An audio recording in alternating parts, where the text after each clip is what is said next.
virtually impenetrable. And the United We're live. States Let's rock. of the fastest and most dramatic economic turnaround in our country's history. Trump just took the stage seconds ago. Administration in America was plagued by the nightmare of stagflation, meaning low growth, and high inflation, a recipe for misery, failure, and decline.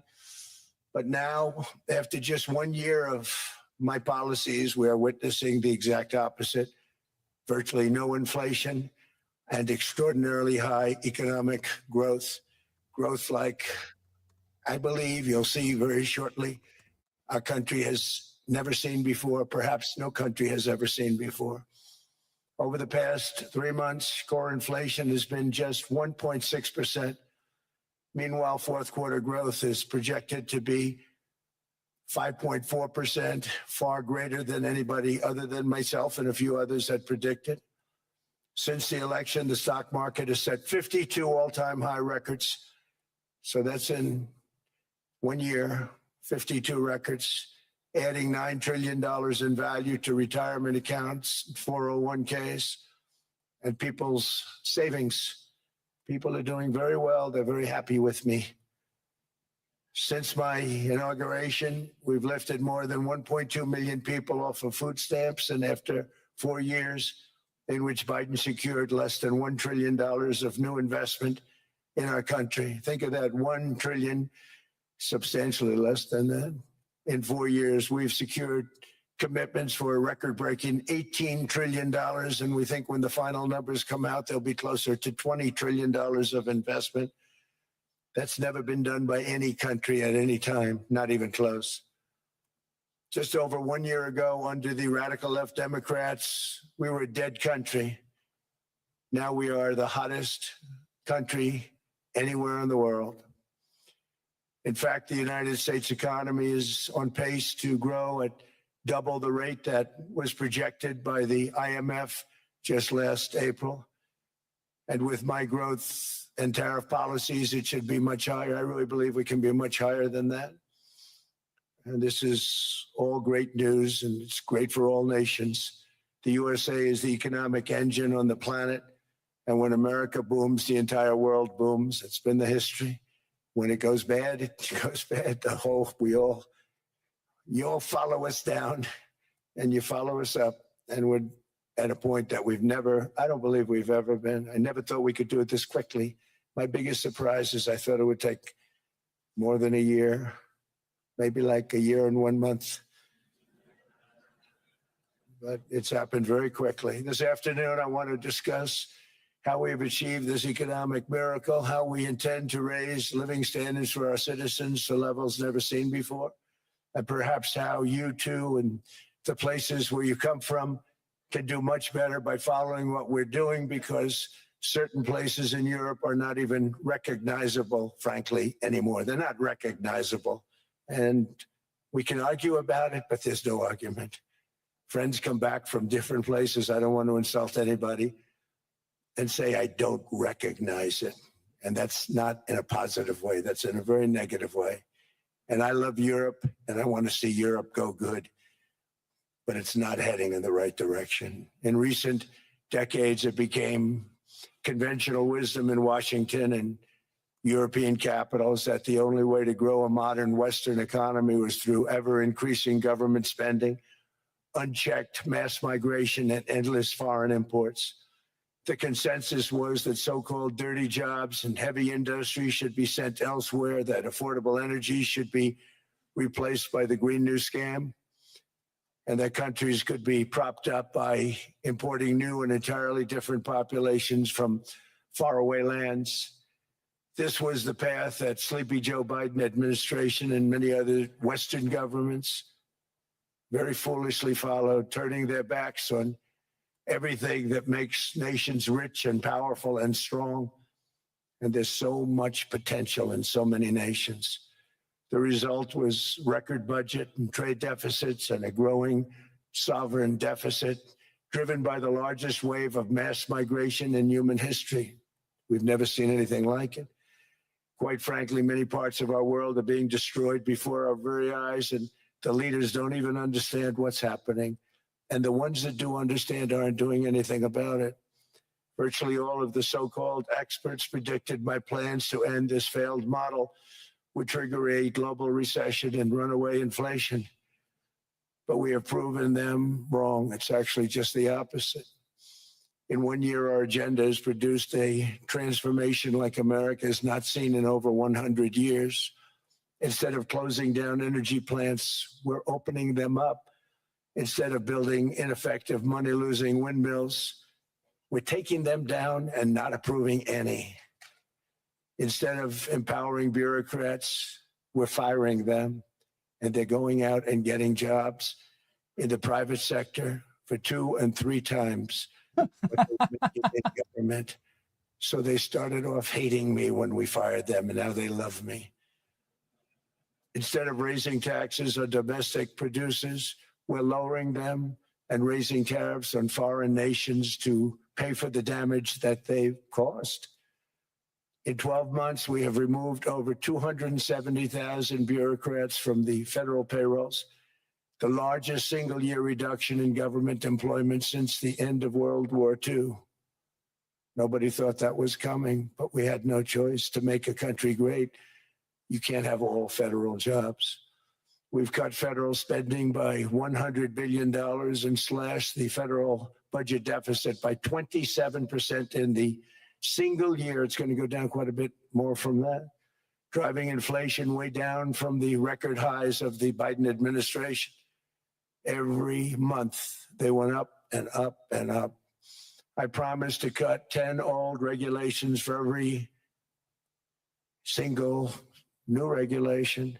But instead, I've cut actually till this point 129 regulations for every one new regulation approved. So every time they come in with a new regulation, we do at least 10, but so far it's averaging out to 129, if you can believe it. In July, we passed the largest tax cuts in American history, including no tax on tips, no tax on overtime, no tax on Social Security for our great seniors. We also provided 100% expensing. That's the one they like. And bonus depreciation for all new equipment and capital investments to help companies expand and shift production to America. They are so in love with that. They build a plant, they're able to deduct it immediately, the whole thing, rather than waiting 38 to 41 years in the old days. This is a miracle taking place. Nobody thought it would ever be done by any country, but it's done by us. It was what made my first term the most successful 4-year term that we've ever had from a financial standpoint. And now we've upped it. This is a 10-year program, not a 1-year program, but you're allowed to deduct everything in 1 year. It used to be 38 to 41 years. With tariffs, we've radically reduced our ballooning trade deficit, which was the largest in world history. We were losing more than $1 trillion every single year, and it was just wasted. It was going to waste. But in 1 year, I slashed our monthly trade deficit by a staggering 77%. And all of this with no inflation, something everyone said could not be done. There were a couple of brilliant people that actually thought I was doing the right thing. I thought I was doing the right thing. Now they all think I'm doing the right thing because they can't believe the numbers. American exports are now up by more than $150 billion. Domestic steel production is up by 300,000 tons a month, and it's doubling over the next 4 months. It's doubling and tripling, and we have steel plants being built all over the country. Nobody thought they'd see that. Factory construction is up by 41%. And that number is really going to skyrocket right now because that's during a process that they're putting in to get their approvals, and we've given very, very quick, fast approvals. In the process, we've made historic trade deals with partners covering 40% of all U.S. trade. Some of the greatest companies and countries in the world. We have countries as our partner, too. The European nations, Japan, South Korea. They're our partners. They've gone into massive deals with us, especially on oil and gas. And these agreements raise growth and cause stock markets to boom, not only in the U.S., but virtually every country that came to make a deal, because as you've learned, when the United States goes up, you follow. It's really become a staple. In America, I've stopped the nation-wrecking energy policies that drive up prices while sending jobs and factories to the world's worst polluters. They are indeed polluters.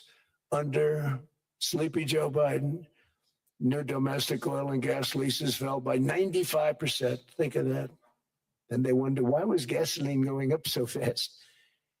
The gasoline actually topped $5 a gallon, and some places $7 a gallon, and more than 100 major power plants were violently shut down by incompetent people that had no idea what the hell they were doing. Under my leadership, U.S. natural gas production is at an all-time high by far. U.S. oil production is up by 730,000 barrels a day, and last week we picked up 50 million barrels from Venezuela alone.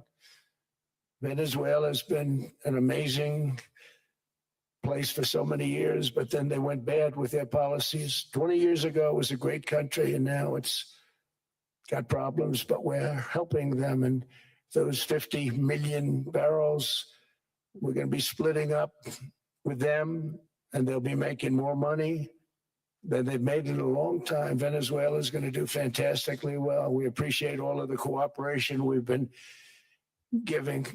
We've been giving great cooperation. Once the attack ended, and they said, let's make a deal.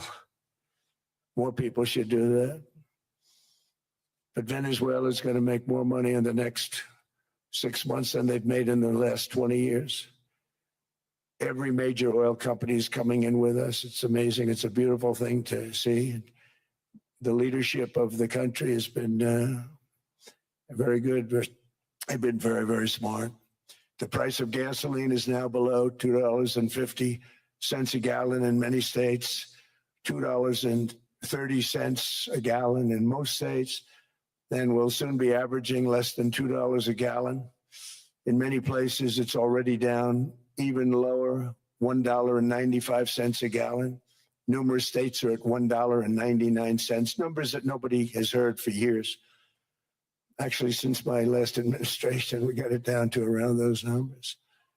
I've signed an order directing and approval of many new nuclear reactors. We're going heavy into nuclear. I was not a big fan because I didn't like the risk, the danger. But they have the progress they've made with nuclear is unbelievable, and the safety progress they've made is incredible. We're very much into the world of nuclear energy, and we can have it now at good prices and very, very safe. And we're leading the world in AI by a lot.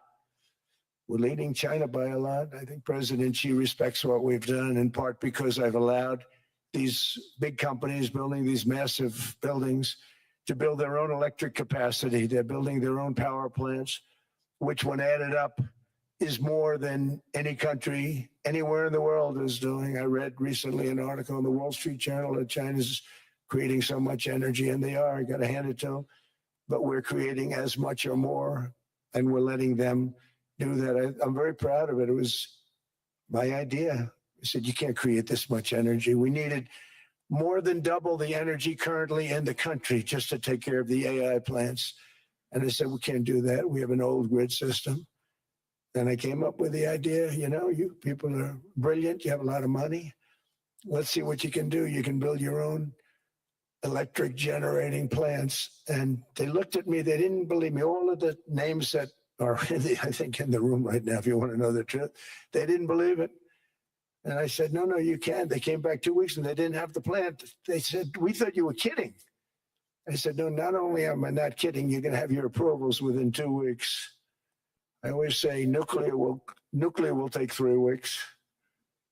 But most aren't going that. They're going oil and gas. They're even going coal in some cases. Because of my landslide election victory, the United States avoided the catastrophic energy collapse, which befell every European nation that pursued the Green New Scam, perhaps the greatest hoax in history. The Green New Scam, windmills all over the place, destroy your land, Every time that goes around, you lose $1,000. You're supposed to make money with energy, not lose money. Here in Europe, we've seen the fate that the radical left tried to impose on America. They tried very hard. Germany now generates 22% less electricity than it did in 2017. And it's not the current chancellor's fault. He's solving the problem. He's going to do a great job. But what they did before he got there, I guess that's why he got there. And electricity prices are 64% higher. The United Kingdom produces just 1/3 of the total energy from all sources that it did in 1999. Think of that, 1/3. And they're sitting on top of the North Sea, one of the greatest reserves anywhere in the world, but they don't use it. And that's one reason why their energy has reached catastrophically low levels with equally high prices. High prices, very low levels. Think of that, 1/3. And you're sitting on top of the North Sea, and they like to say, well, you know, that's depleted. It's not depleted. It's got 500 years. They haven't even found the oil. The North Sea is incredible. They don't let anybody drill. Environmentally, they don't let them drill. They make it impossible for the oil companies to go. They take 92% of the revenues. So the oil companies say, we can't do it. They came to see me. Is there anything you can do? I want Europe to do great. I want UK to do great. They're sitting on one of the greatest energy sources in the world, and they don't use it. In fact, their electricity prices have soared 139%. There are windmills all over Europe. There are windmills all over the place, and they are losers. One thing I've noticed is that the more windmills a country has, the more money that country loses and the worse that country is doing. China makes almost all of the windmills, and yet I haven't been able to find any wind farms in China. Did you ever think of that? It's a good way of looking at it. They're smart. China's very smart. They make them, they sell them for a fortune. They sell them to the stupid people that buy them, but they don't use them themselves. They put up a couple of big wind farms, but they don't use them. They just put them up to show people what they could look like. They don't spin. They don't do anything. They use a thing called coal mostly. But China goes with the coal. They go with oil and gas. They're starting to look at nuclear a little bit, and they're doing just fine. They make a fortune selling the windmills, though, and I think really that's one that they wouldn't be surprised if it stopped. They are shocked that it continues to go. They're very friendly with me. They're shocked that people continue to buy those damn things. They killed the birds. They ruin your landscapes. Other than that, I think they're fabulous, by the way. Stupid people buy them. The consequences of such destructive policies have been stark, including lower economic growth, lower standards of living, lower birth rates, more socially disruptive migration, more vulnerability to hostile foreign adversaries, and much, much smaller militaries. The United States cares greatly about the people of Europe. We really do. I mean, look, I am derived from Europe, Scotland and Germany. 100% Scotland, my mother, 100% German, my father. And we believe deeply in the bonds we share with Europe as a civilization. I want to see it do great. That's why issues like energy, trade, immigration, and economic growth must be central concerns to anyone who wants to see a strong and united West, because Europe and those countries have to do their thing. They have to get out of the culture that they've created over the last 10 years. It's horrible what they're doing to themselves. They're destroying themselves. It's beautiful, beautiful places. We want strong allies, not seriously weakened ones. We want Europe to be strong. Ultimately, these are matters of national security, and perhaps no current issue makes the situation more clear than what's currently going on with Greenland.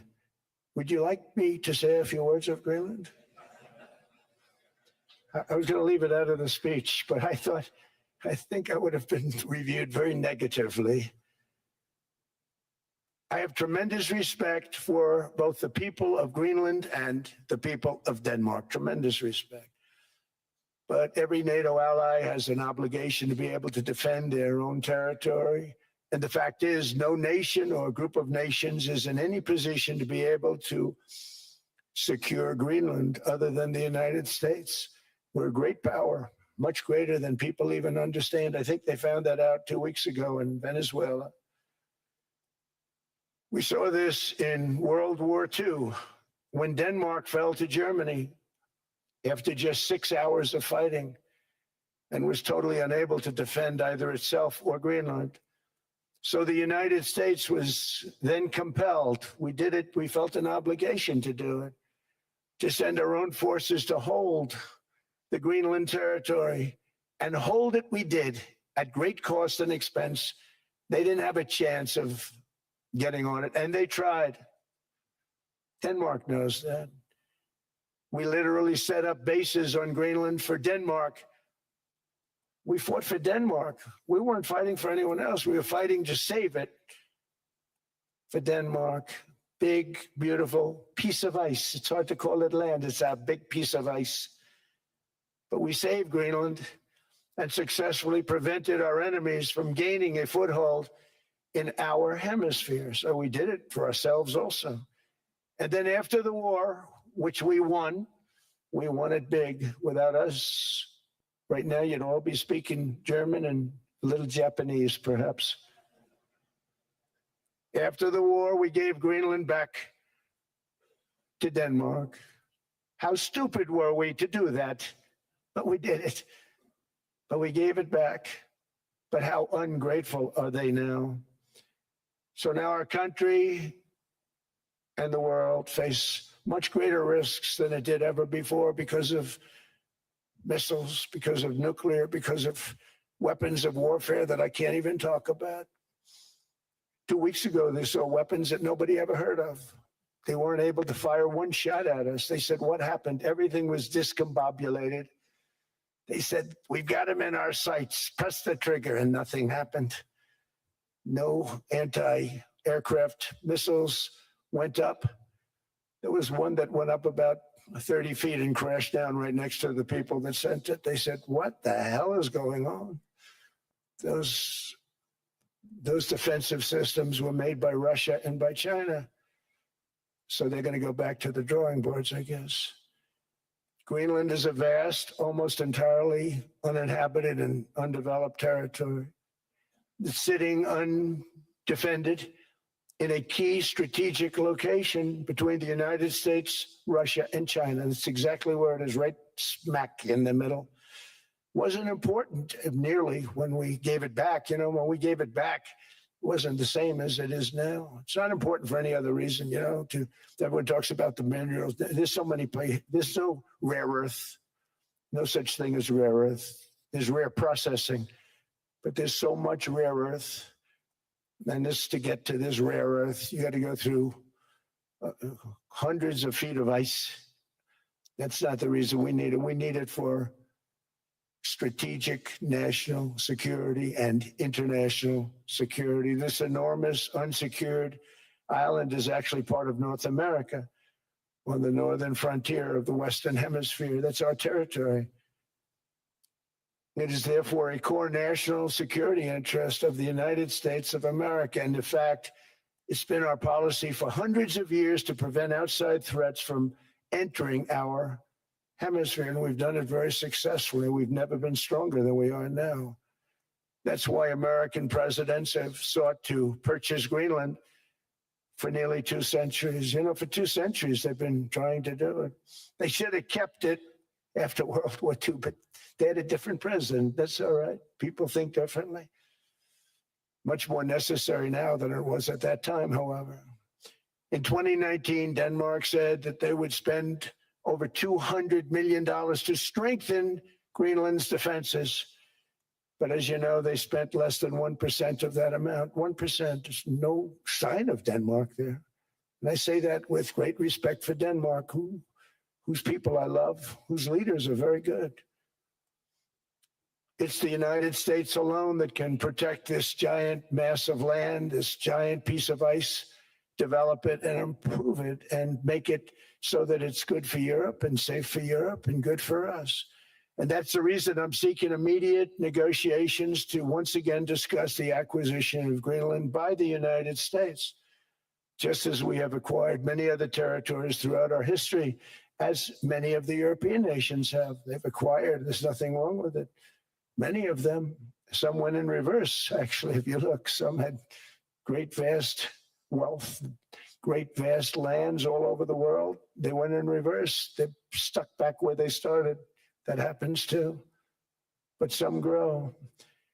But this would not be a threat to NATO. This would greatly enhance the security of the entire alliance, the NATO alliance. The United States is treated very unfairly by NATO. I want to tell you that. And when you think about it, nobody can dispute it.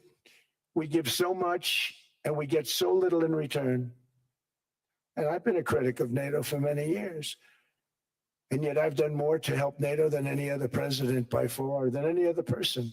You wouldn't have NATO if I didn't get involved in my first term. The war with Ukraine is an example. We are thousands of miles away, separated by a giant ocean. It's a war that should have never started, and it wouldn't have started if the 2020 U.S. presidential election weren't rigged. It was a rigged election. Everybody now knows that. They found out. People will soon be prosecuted for what they did. It's probably breaking news, but it should be. It was a rigged election. You can't have rigged elections. You need strong borders, strong elections, and ideally a good press. I always say it. Strong borders, strong elections, free, fair elections, and a fair media. The media is terrible. It's very crooked. It's very biased, terrible. But someday it'll straighten out because it's losing all credibility. Think of it. When I went in a landslide, a giant landslide, won all 7 swing states, won the popular vote, won everything, and they only get negative press.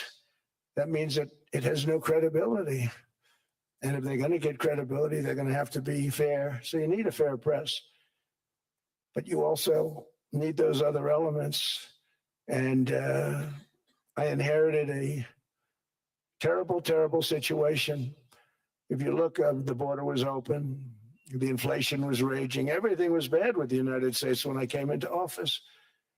But I also inherited a mess with Ukraine and Russia, something that would have never happened. And I know Putin very well. He and I would discuss Ukraine. It was the apple of his eye, but he wasn't going to do anything. I said, Vladimir, you're not doing it. He would never have done it. It was terrible what happened. I could see it happening, too. After I left, I could see it happening. Biden had given Ukraine and NATO $350 billion, a staggering sum, $350 billion. I came in, and just like the southern border, just like inflation, just like our economy, I said, wow, this place is in trouble, meaning our country. All of these things were out of control. But the border was out of control. We fixed it with the strongest border anywhere in the world. And I've now been working on this war for 1 year, during which time I settled 8 other wars.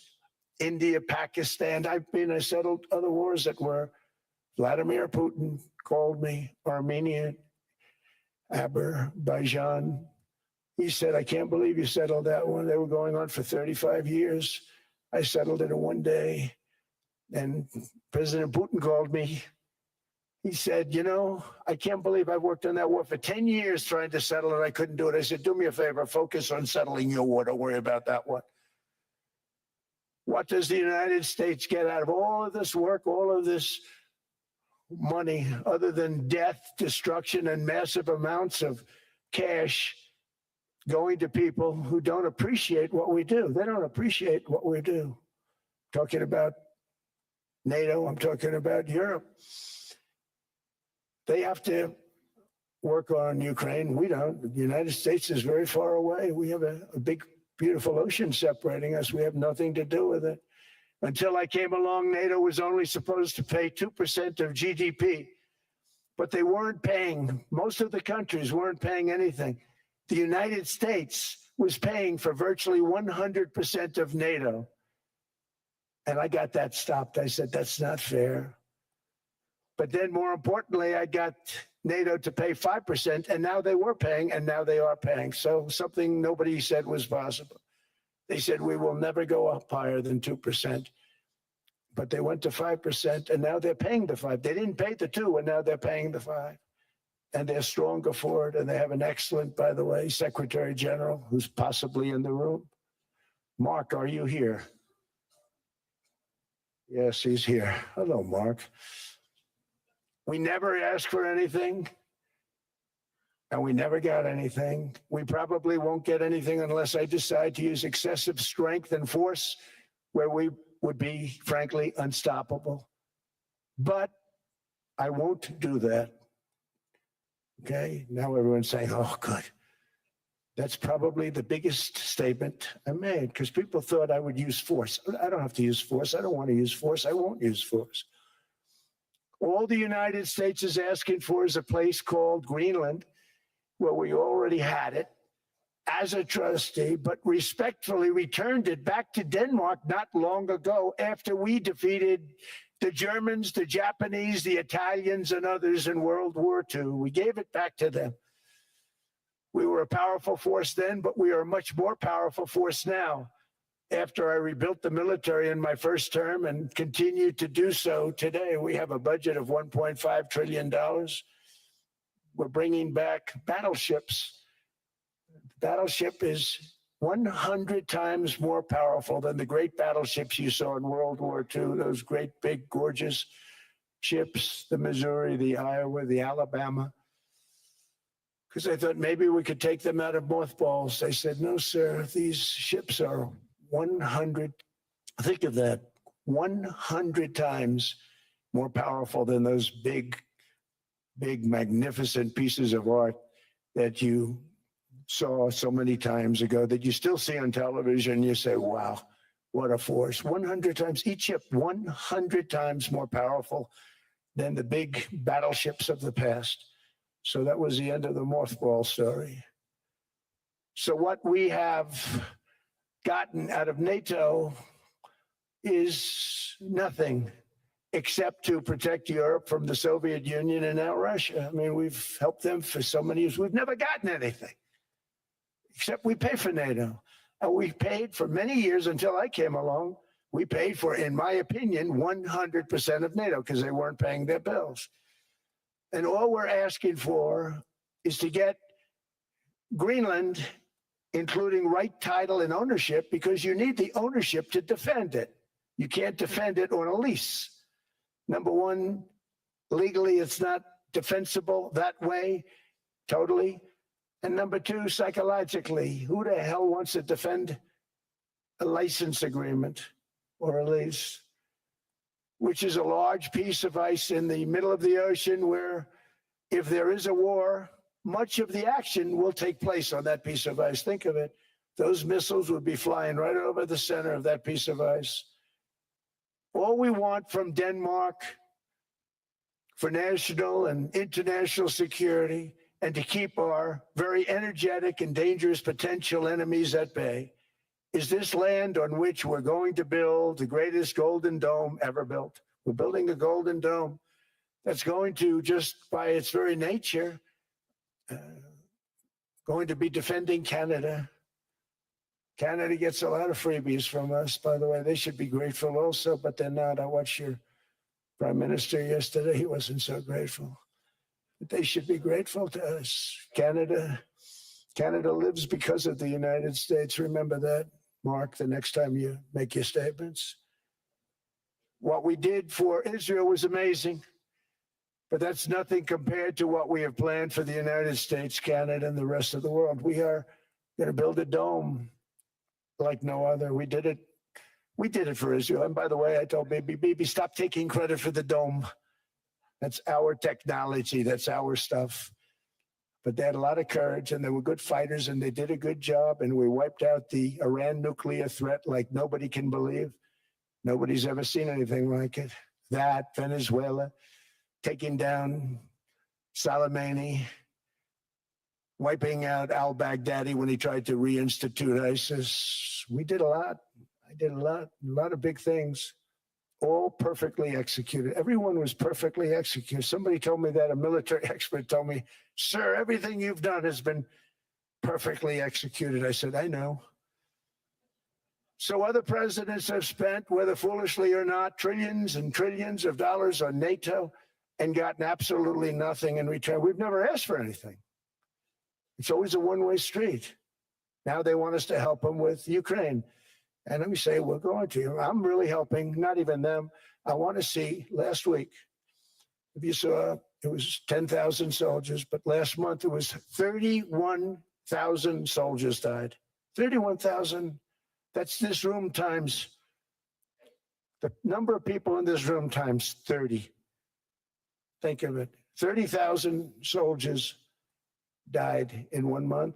The month before it was 27,000. The month before that it was 28,000. The month before that it was 25,000.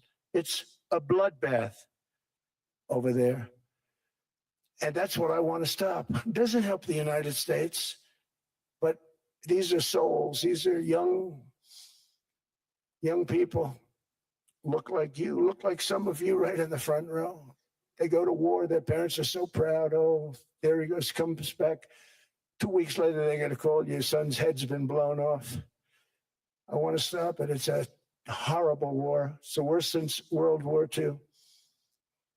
They keep going, they'll exceed World War II. The numbers are staggering, how many people they've lost. They don't want to talk about it. Ukraine and Russia lost just tremendous amounts. And I'm dealing with President Putin, and he wants to make a deal, I believe. I'm dealing with President Zelensky, and I think he wants to make a deal. I'm meeting him today. He might be in the audience right now. But they got to get that war stopped because too many people are dying, needlessly dying. Too many souls are being lost.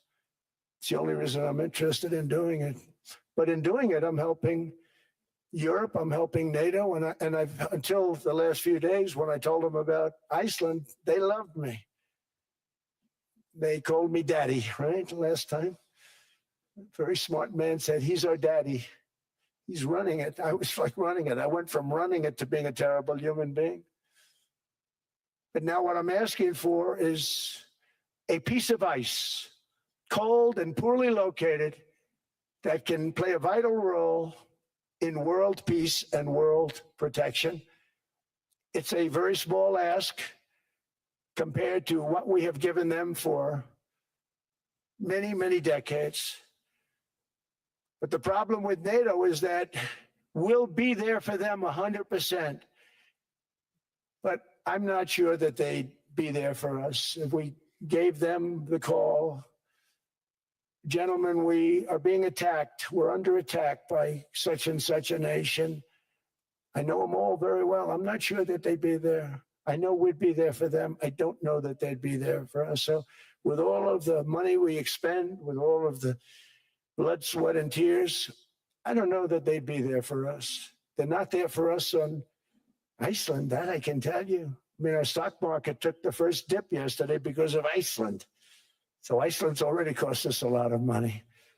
But that dip is peanuts compared to what it's gone up. And we have an unbelievable future in that stock. That stock market is going to be doubled. We're going to hit 50,000, and that stock market's going to double in a relatively short period of time because of everything that's happening. But this is a good example. After giving NATO and European nations trillions and trillions of dollars in defense, they buy our weapons. We make the greatest weapons in the world, but now we're going to make them faster, much faster. You saw that. I put a cap on the salaries, and I put no buybacks, no stock buybacks, no various other things that they were doing. I mean, they were making $50 million, but it would take them 3 years to give you a Patriot missile. I said, that's not good. My chauffeur can do a better job than that, and he makes slightly less than 50. They make big salaries. If they're going to make those big salaries, they're going to have to produce a lot faster. The good news is we have the greatest equipment in the world. Now we're going to start making it a lot faster. They're going to build additional plants. And all of the money that goes into Stock buybacks is going to go into building plants. We're not allowing stock buybacks by defense companies any longer. They're going to build new plants to make Tomahawks, Patriots. We have the best equipment, F-35s, F-47, the new one just coming out. They say it's the most devastating plane, fighter jet ever. Who knows?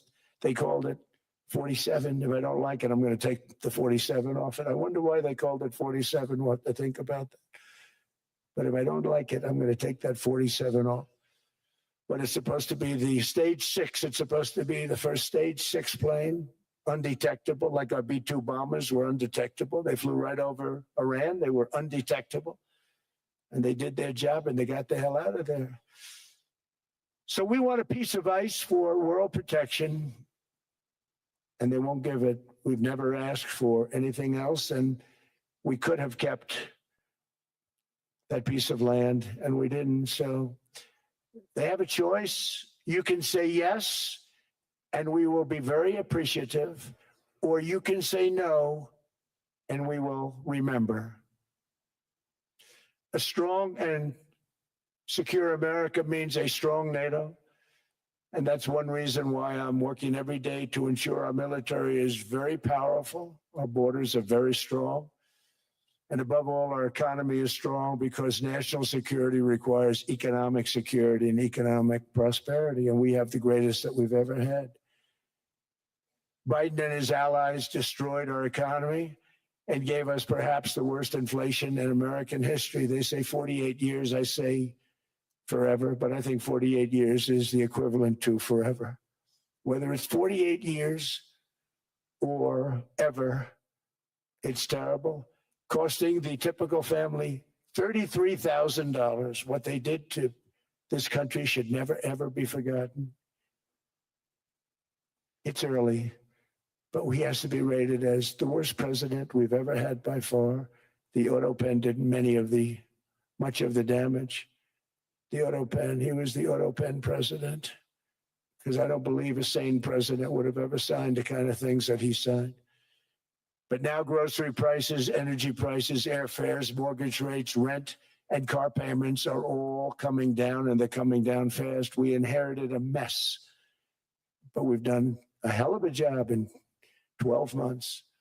Under my most favored nation policy for drug prices, the cost of prescription drugs is coming down by up to 90%, depending on the way you calculate. You could also say 5, 6, 7, 800%.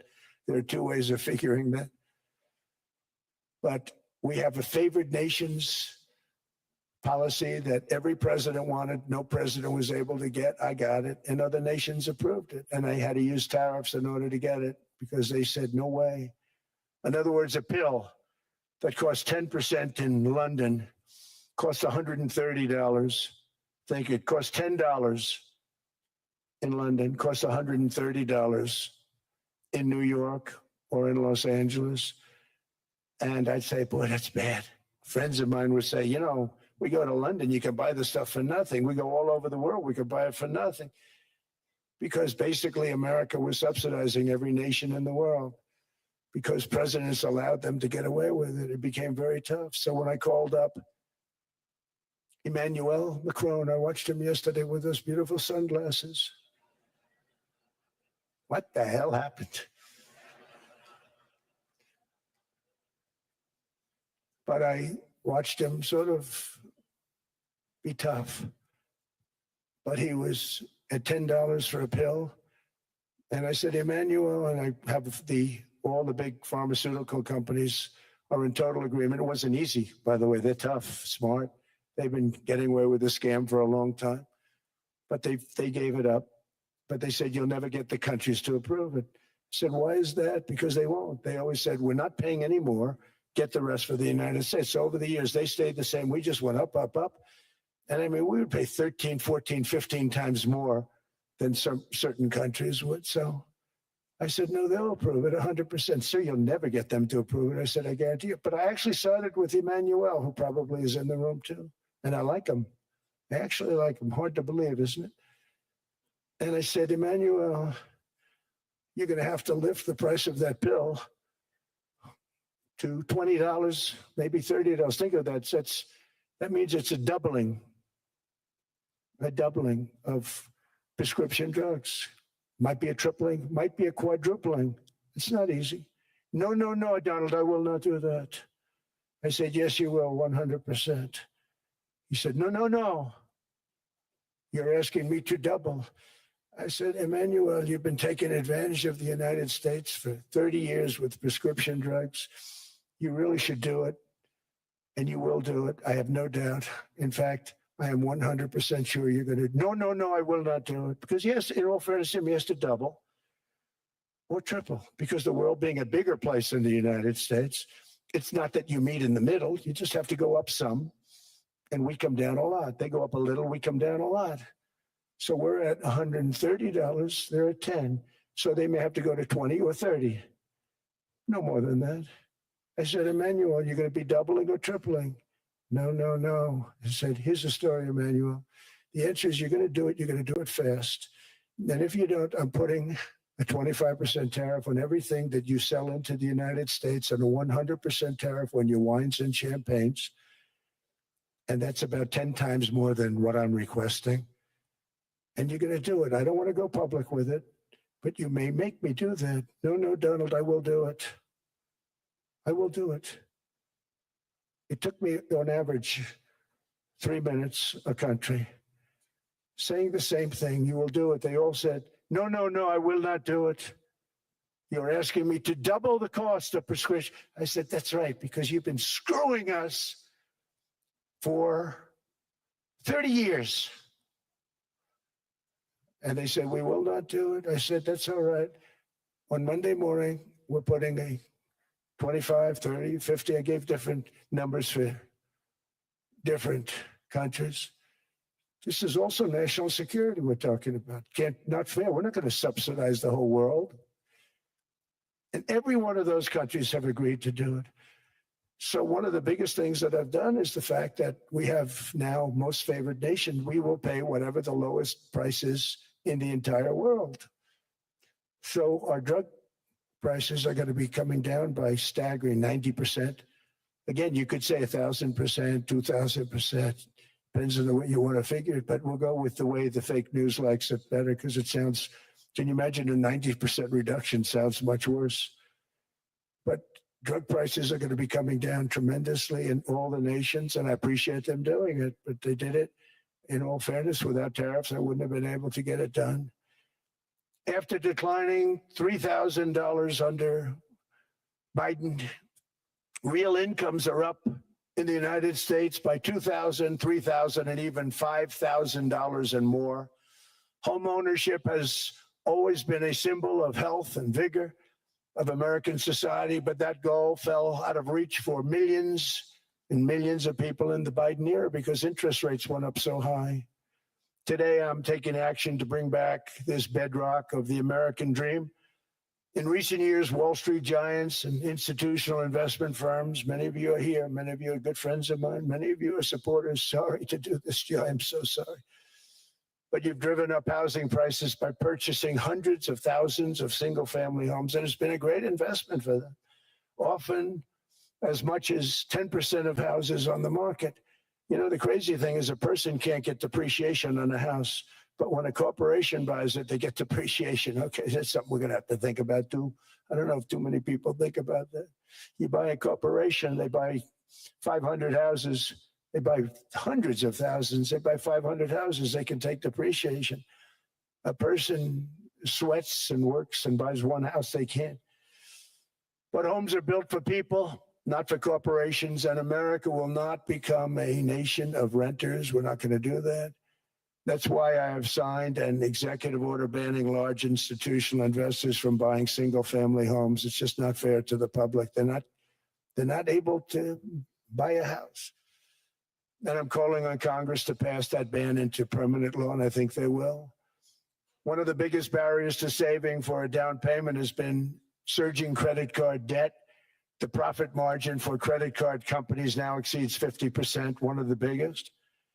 And they charge Americans interest rates of 28%, 30%, 31%, 32%. Whatever happened to usury?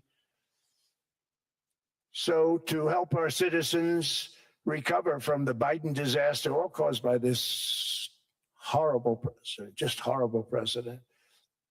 I'm asking Congress to cap credit card interest rates at 10% for 1 year. And this will help millions of Americans save for a home. They have no idea they're paying 28%. They go out there a little late in their payment and they end up losing their house. It's terrible. To unleash innovation in savings and financing, I'm also working to ensure America remains the crypto capital of the world. And to that end, last year, I signed the landmark Genius Act into law. Now Congress is working very hard on crypto market structure legislation, Bitcoin, all of them, which I hope to sign very soon, unlocking new pathways for Americans to reach financial freedom. And I did it for two reasons. Number one, I thought it was politically good, and it was. I got tremendous political support. But more importantly, China wanted that market too. It's just like they want the AI. And we've got that market, I think, pretty well locked up. If I didn't do it, Biden was totally against it until before the election, when they realized that, there were millions of people voting against him over crypto. And all of a sudden they loved it very much, but it was too late. They blew it. But it is politically popular, but it's much more importantly, we have to make it so that China doesn't get the hold of it. And once they have that hold, we're not going to be able to get it back. So I'm honored to have done it. Finally, I've instructed government-backed institutions to purchase up to $200 billion in mortgage bonds to bring down interest rates. And I'll be announcing a new Fed chairman in the not too distant future. I think he'll do a very good job. See, I gave away some of it. He did give that away. So we have something, get something, but somebody that's very respected. They're all respected. They're all great. Everyone that I interviewed is great. Everyone could do, I think, a fantastic job. Problem is they change once they get the job. They do. They're saying everything I want to hear, and then they get the job. They're locked in for 6 years. They get the job, and all of a sudden, let's raise rates a little bit. I call them, sir, we'd rather not talk about this. It's amazing how people change once they have the job. It's too bad. Sort of disloyalty, but they got to do what they think is right. We have a terrible chairman right now, Jerome, too late Powell. He's always too late. And he's very late with interest rates, except before the election. He was just fine for the other side. So we're going to have somebody that's great, and we hope he does the right job. Last week, the average 30-year mortgage rate dropped below 6% for the first time in many years. Another major factor in driving up housing costs was the mass invasion of our borders. And I have to say one thing about housing, because nobody ever says this. I am very protective of people that already own a house, of which we have millions and millions and millions. And because we have had such a good run, the house values have gone up tremendously. And these people have become wealthy. They weren't wealthy. They become wealthy because of their house. And every time you make it more and more and more affordable for somebody to buy a house cheaply, you're actually hurting the value of those houses, obviously, because the one thing works in tandem with the other. And I don't want to do anything that's going to hurt the value of people that own a house, who for the first time in their lives are walking around the streets of whatever city they're in, very proud that their house is worth $500,000, $600,000, $700,000. Now, if I want to really crush the housing market, I could do that so fast and people could buy houses, but you would destroy a lot of people that already have houses. In some cases, they've mortgaged their house, and the mortgage would be very low. And all of a sudden, the mortgage without any changes becomes very high, and they end up losing the house. I'm not going to hurt, and I speak with Scott, who's doing a fantastic job, and Howard, who's doing a fantastic job, and all of my people. And I always say, look, I can crush the hell out of the market. We can drop interest rates to a level, and that's one thing we do want to do. That's natural. That's good for everybody. The dropping of the interest rates, we should be paying a much lower interest rate than we are. We should be paying the lowest interest rate of any country in the world, because without the United States, you don't have a country. I mean, I had a case with Switzerland. We happened to be in Switzerland. Maybe I'll give you a quick story. but they were paying nothing. They make beautiful watches, great watches, Rolex, all of them. They were paying nothing to the United States when they sent their product in. And we had a $41 billion deficit. 41 billion with this beautiful place. Flew over it, isn't it nice? So I said, let's put a 30% tariff on them so that we get back some of it, not all of it at all. We still have a deficit, big deficit. We had 41 million. That's a big deficit. And I said, let's put a tariff on. Different tariffs, different places. You're all party to them. In some cases, victims to them. But in the end, it's a fair thing. And most of you realize that. But we put a 30% tariff on Switzerland, and all hell broke loose. They were calling, I mean, like you wouldn't believe. And I know so many people from Switzerland, incredible place, incredible, brilliant place. But I didn't realize that they're only good because of us. And there's so many other examples. I mean, us, probably other places, but a majority of the money they make is because of us, because we never charged them anything. So they come in, they sell their watches, no tariffs, no nothing. They walk away, they make $41 billion on just us. So I said, no, we can't do that. So I'm going to bring it up. I still would have a deficit pretty substantial, but I brought it up to 30%. And I guess Prime Minister, I don't think President, I think Prime Minister called a woman, and she was very repetitive. She said, no, no, no, you cannot do that, 30%. You cannot do that. We are a small, small country. I said, yeah, but you have a big, big deficit. You may be small, but you have a bigger deficit than big countries. He said, no, no, no, please, you cannot do it. Kept saying the same thing over and over. We are a small country. I said, but you're a big country in terms of, and she just rubbed me the wrong way, I'll be honest with you. And I said, all right, thank you, ma'am, appreciate it. Do not do this. Thank you very much, ma'am. And I made it 39%. And then all hell really broke out. And I was paid visits by everybody. Rolex came to see me. They all came to see me. But I realized, and I reduced it, because I don't want to hurt people. I don't want to hurt them. And we brought it down to a, lower level. Doesn't mean it's not going up, but we brought it down to a lower level. But they pay now, tariff.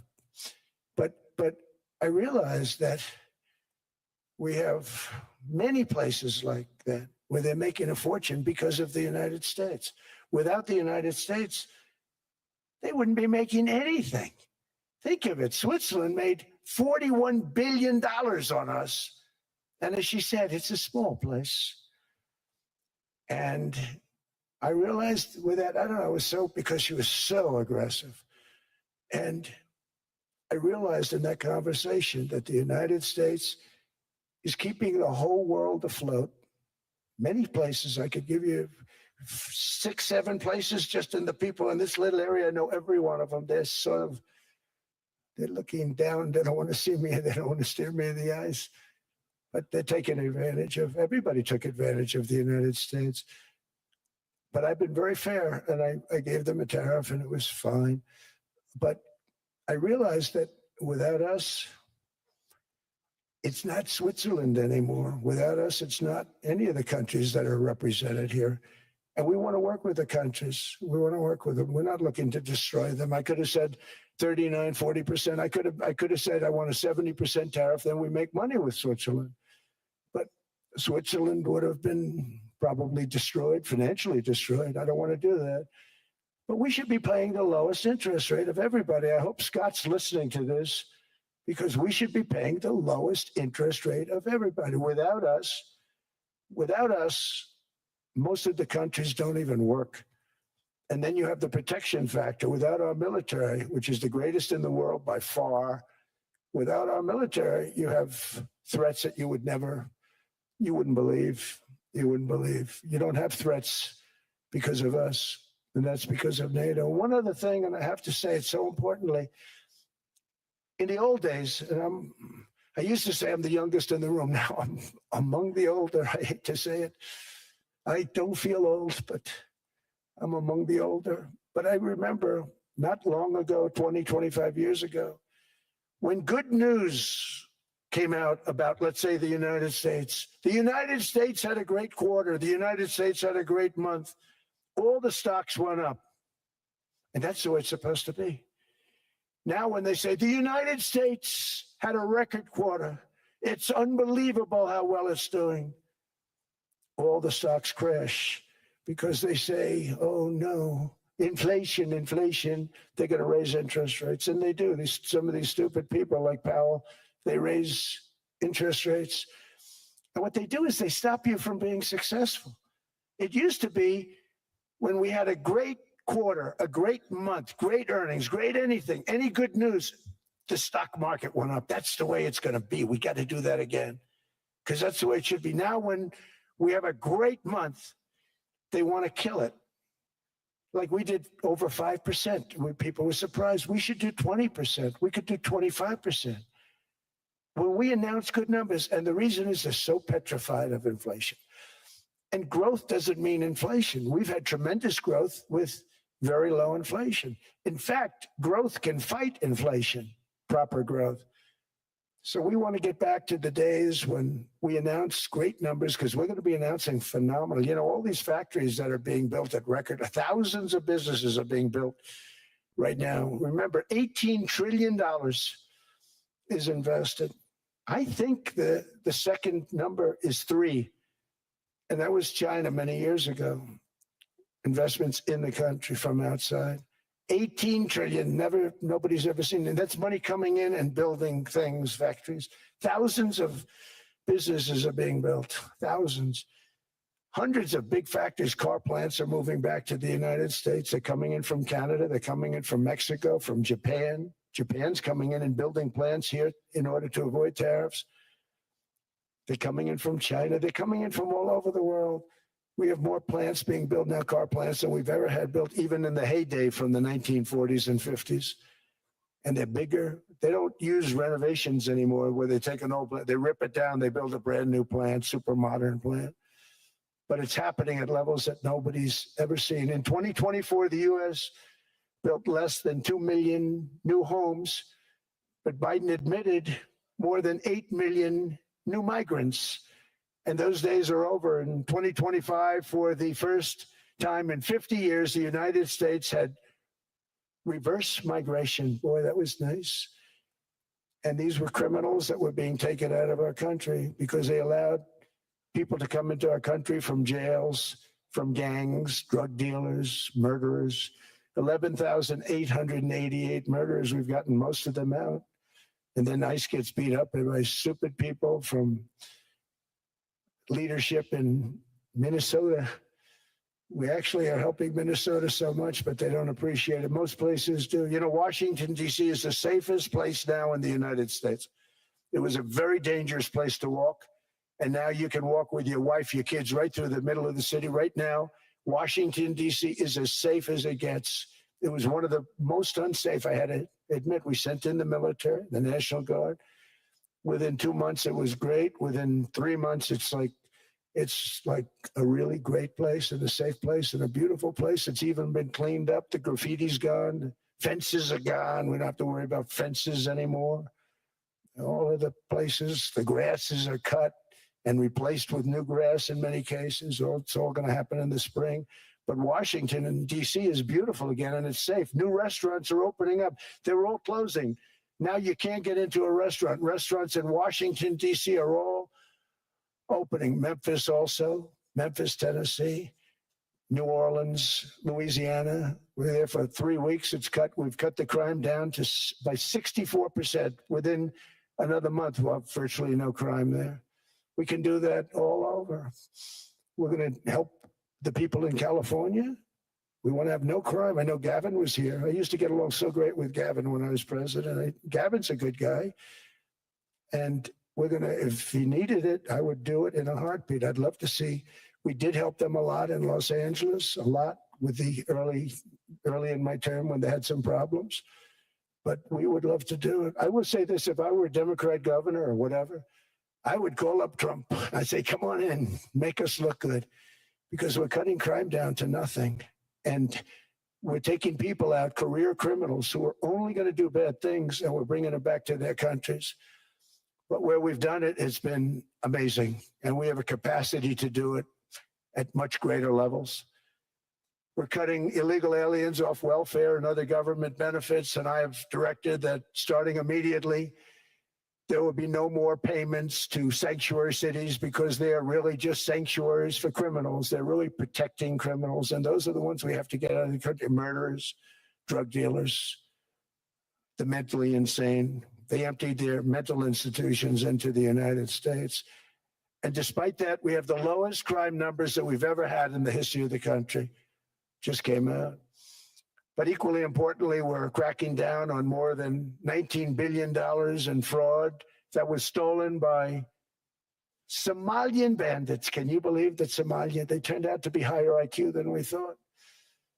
I always say these are low IQ people. How did they go into Minnesota and steal all that money? And we have, they're pirates, they're good pirates, right? But we shoot them out of the water just like we shoot the drug boats out. They're not pirating too many boats lately, do you notice? When they go out into those boats, they want to take over a $1.5 billion tanker loaded up with oil. And they say, we're going to blow up your boat. They have powerful weapons. You hit the side of the boat, you blow the whole thing up. The insurance companies are petrified. So they say, just give them the boat. We'll give them money instead. And I don't do that. We blow them right the hell out of the water. We see them going out, we blow them out of the water. We don't have any pirates so much anymore. If we do, they won't be there long. We've cut down with the hitting of the boats that are loaded up with drugs, including submarines. Can you believe they actually buy small, they call mini subs, very fast. They're meant for drugs. We've knocked out 2 of them. The Democrats say they were fishing. You have ruined somebody's fishing weekend. I would say a submarine is not a fishing boat. You don't fish.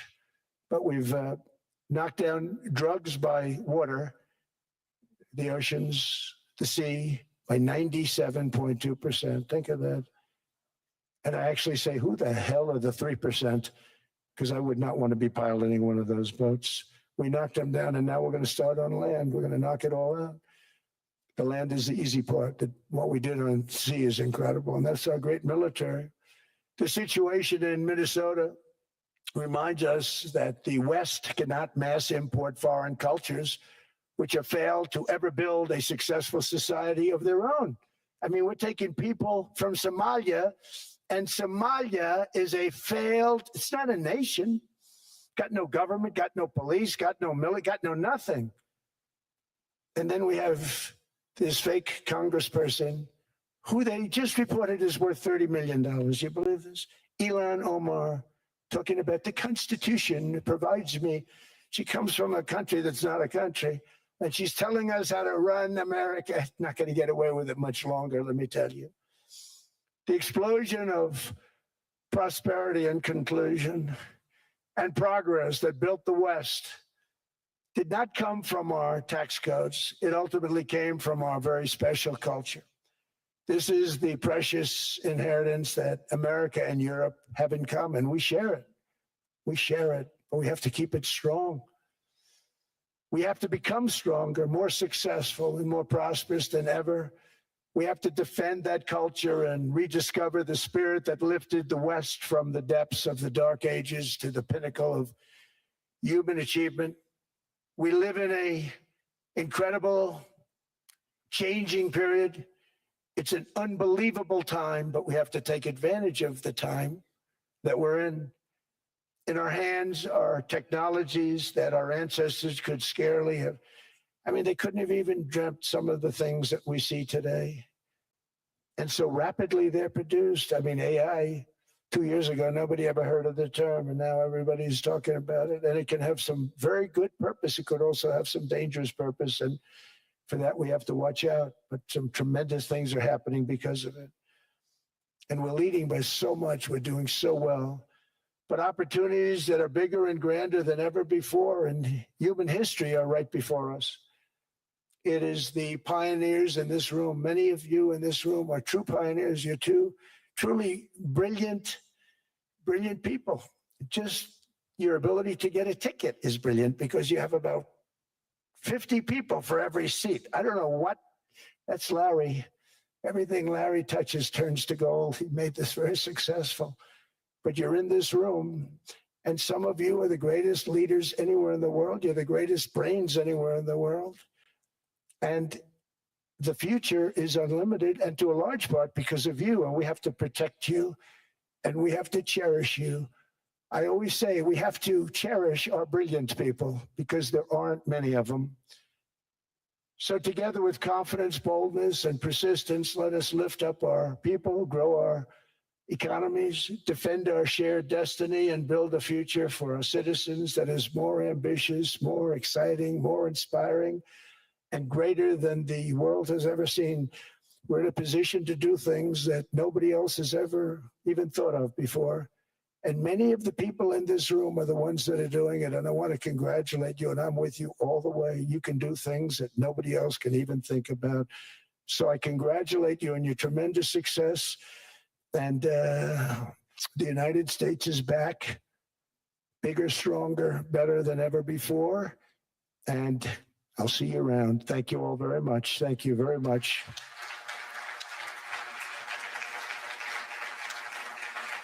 I'll see you around. Thank you. What an absolute scorched earth. Globalists on life support. Does Trump do a little interview now? Well, we certainly want to see this. This was supposed to be a nice fire chat, Mr. President. Yes, good. I got set up. I did know. You made a job for the moderator really easy. Thank you, Mr. President, for your speech. I do have a few follow-up questions, if it's okay. I don't think I should start with Greenland, maybe. I'll start with the economy. The U.S. economy is doing really, really well. But how to sustain this growth moving forward? Because there's always a recession looming around the corner. Well, you know, the one thing about economies and recessions is sometimes you get hit unexpectedly and there's nothing you can do about it. All brilliant people, but there's nothing. One example was COVID. We had an economy going at levels like nobody had ever seen my first 2.5, 3 years. And then I heard the word pandemic, not COVID. They came up with that name over a period of time. We won't get into that. But I heard the word pandemic. And I had a poll come out that was so strong just prior to that. And I was with the two best pollsters, McLaughlin and Fabrizio. And they said, sir, George Washington and Abraham Lincoln, if they came back and ran as president and vice president, they couldn't beat you. And then what happened is the following day, I was told to stay tuned because there's something really bad happening in China. There are bodies laying all over Wuhan, right around that certain building that we talk about. I always said it came from Wuhan. It did come from Wuhan.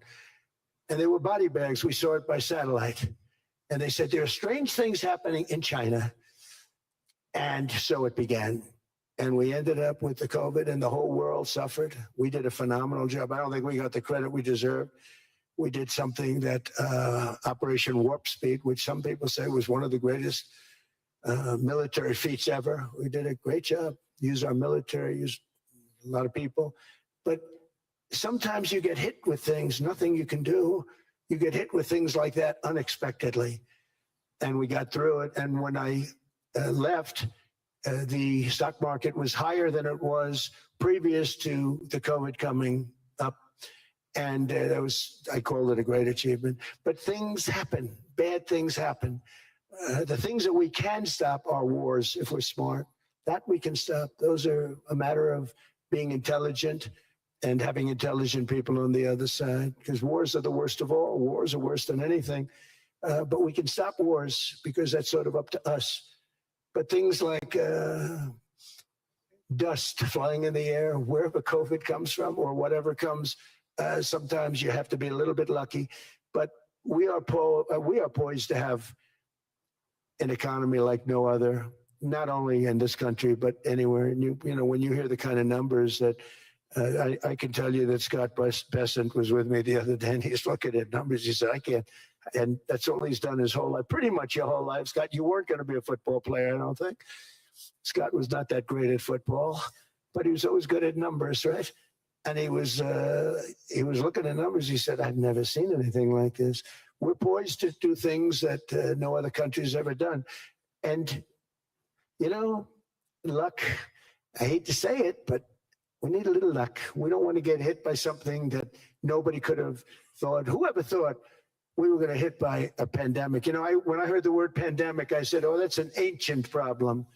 World War I, they lost 100 million people. It actually ended World War I. A lot of people don't know. The Spanish flu in World War I ended because all the soldiers were sick. The soldiers were so sick on both sides, and that war was raging, and they were all dying from the Spanish flu. They were sick as dogs. They couldn't fight. So, you know, you don't know how that would have turned out. But so we do, I mean, subject to that, and I always have to put a caveat in for it, but we're poised to have the greatest growth of any large country, I think any country that there's been. When you look at what's happening in the United States, it's really amazing. Thank you. One thing that maybe keeps you up at night, I know you don't sleep that much anyway, Mr. President, is the debt. The U.S. debt is high, is now the biggest expenditure on your budget. How to get out of that impasse? Well, the big thing is growth. I mean, growth is the way. If we grow like this, we go from having a $37 trillion. We go from having high debt to low debt.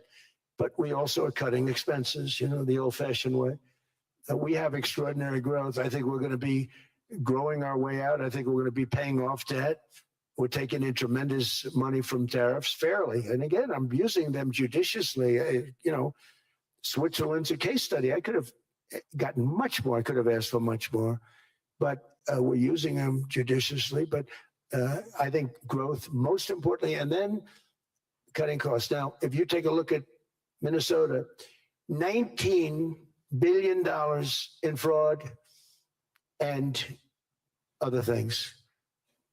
People going to airports, they came into the country, they don't have 10 cents and they're leaving with hundreds of thousands of cash in their bags. When we get to that, and our DOJ, Pam and Todd and all the people that work over there and all of the people that work in here, I can tell you, Scott Bessent is working on that. It's a priority, right? You have your whole team. We're in there looking for where this money is coming from, how much it is. It could be more than $19 billion. Can you believe that? That's just one state. If we were able to cut out 50% of the fraud, 50%, and we should be able to do better than that, we would have a balanced budget without having to talk about even growth. So we have a lot of options, but we're working very hard on that. That's a big deal. It's not just the protests, the fake protests done by agitators and, you know, professional insurrectionists. That's what they are. They're professional troublemakers. But we are looking very strong at the money too in Minnesota and other places. I think, Mr. President, also the $500 billion invested in artificial intelligence and the frontier technologies last year also were driving growth exponentially in the U.S. Well, AI has been a big factor. AI is massive. I mean, Mark Zuckerberg showed me a plant where he put it over a map of Manhattan, and it was basically the size of Manhattan. This is not, I said, you got to be kidding. It's a plant that was miles long, miles wide, very high. I don't think it was high like the Empire State Building, but it was high. And it literally covered most of the island of Manhattan. That's called a big plant. And, you know, when I heard they're going to spend $50 billion building it, I said, what, you know, if you spend $50 million, you can build a nice little shopping center. If you spend $500 million, you can build a good shopping center. But how do you spend $50 billion? When I looked at this thing, I said, you think you'll be able to do it for that? It's amazing when, you know, some of the plants that I see, and I see them all. And again, so big as we're letting them build their own electric generation. This way we have no problem. And otherwise they'd be complaining. There'd be nobody able to, but, you know, we have an old grid system. And not only that, they're going to sell at a very cheap price the excess electricity that they create back into our grid. So that'll solve some problems for certain states that don't have enough electricity. We also know that on the AI, there is fierce competition between the US as the largest economy in the world, 27% of the global GDP and 5% of the global population, not doing that badly, and China. And we know that that competition is very tough on AI. I know you're heading to a state visit to China in April. How do you see the US-China relationship moving forward? Are you able to combine this tough competition with also collaboration? So I've always had a very good relationship with President Xi and with President Putin. Talk about, the larger powers. But I've always had a very good relationship with President Xi of China. He's an incredible man. What he's done is amazing. He's highly respected by everybody. And I do now. I mean, now I have good. It was very severely interrupted by COVID. I used to call it the China virus, but he said, "Do you think you could use a different name?" And I decided to do that because why should we have a problem over that? But I would do that, and they were You're a true diplomat, huh? I became a diplomat for the first time. Well, who taught me that? Marco Rubio. He said, "Let me teach you about diplomacy." Hey, any guy that gets approved by 100% of the votes, think of it, he got liberal Democrats and radical right Republicans to approve him. He's the only one. The next one was lost 45 votes, right? But he got all 100 votes voting for him. And at first I wasn't happy about it. I said, wait a minute, I don't like that.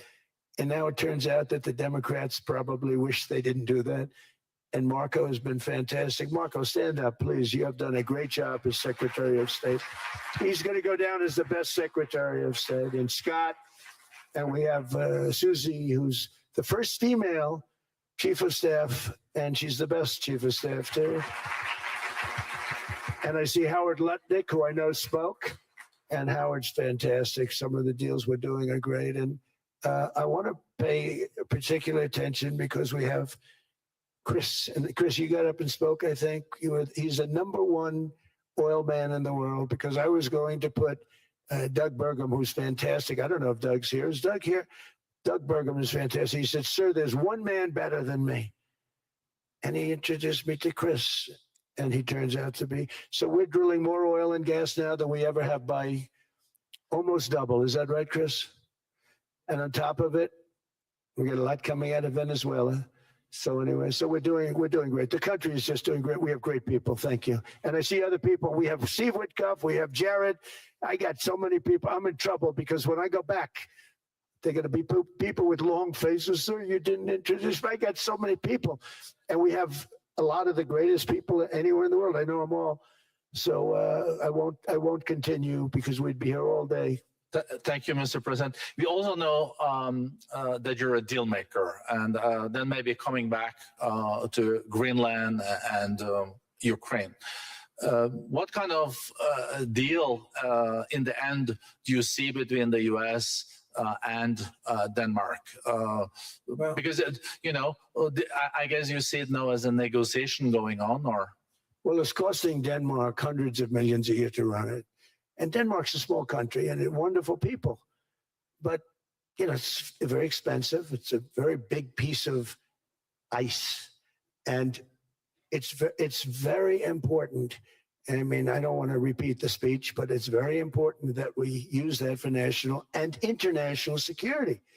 That can create a power that will make it impossible for the bad guys to do anything against the perceived good ones. And it's a great block for Europe, just like, Denmark was supposed to spend hundreds of millions of dollars. They didn't spend the money. They didn't spend anything almost. And we'll see what happens. I just say this. NATO has treated the United States of America very unfairly. We never asked for anything. We never got anything. We actually took care of the needs of NATO for years and years, which I felt was always unfair. So I got NATO to pay because they're rich countries. But I think it's time that NATO step up. We're helping them with Ukraine. Without us, I think Putin would have gone all the way. I think we have it. I think that could have been a World War III, if you want to know the truth. If Kamala was elected, or Joe, any one of those, those thinkers, I think you could have ended up in World War III. And I will say Steve Witkoff has been dealing incredibly with, but we're not going to have World War III. We want to get it stopped, but we're not going to have World War III. I think if I wasn't elected, I think that could have evolved into World War III. It was a very, very bad situation, and it still is, but it's not that kind of bad. It's bad because so many young people are being killed. How close do you think there is on an agreement on Ukraine?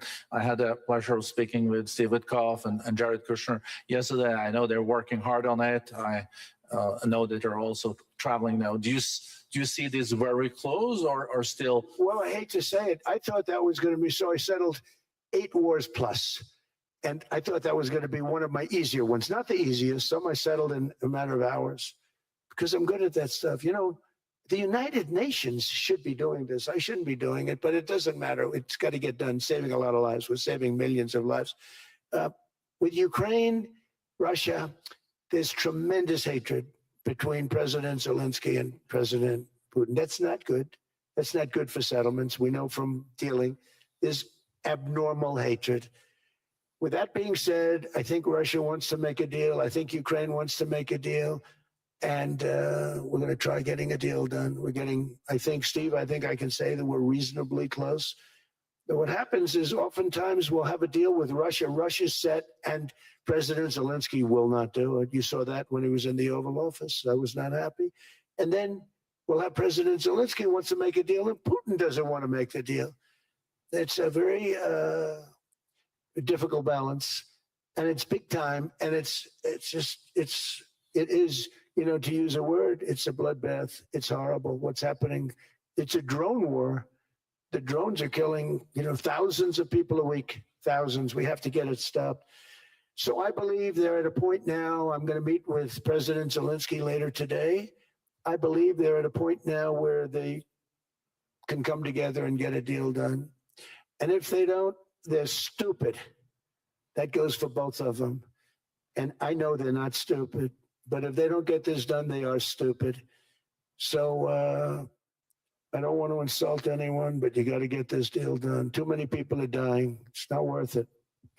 President Sisi is sitting on the first row here. He spoke earlier today and also complimented you on the Gaza deal. I think there will be a signing tomorrow. Of course, there are different views on this, but how important do you think this signing is on the Board of Peace?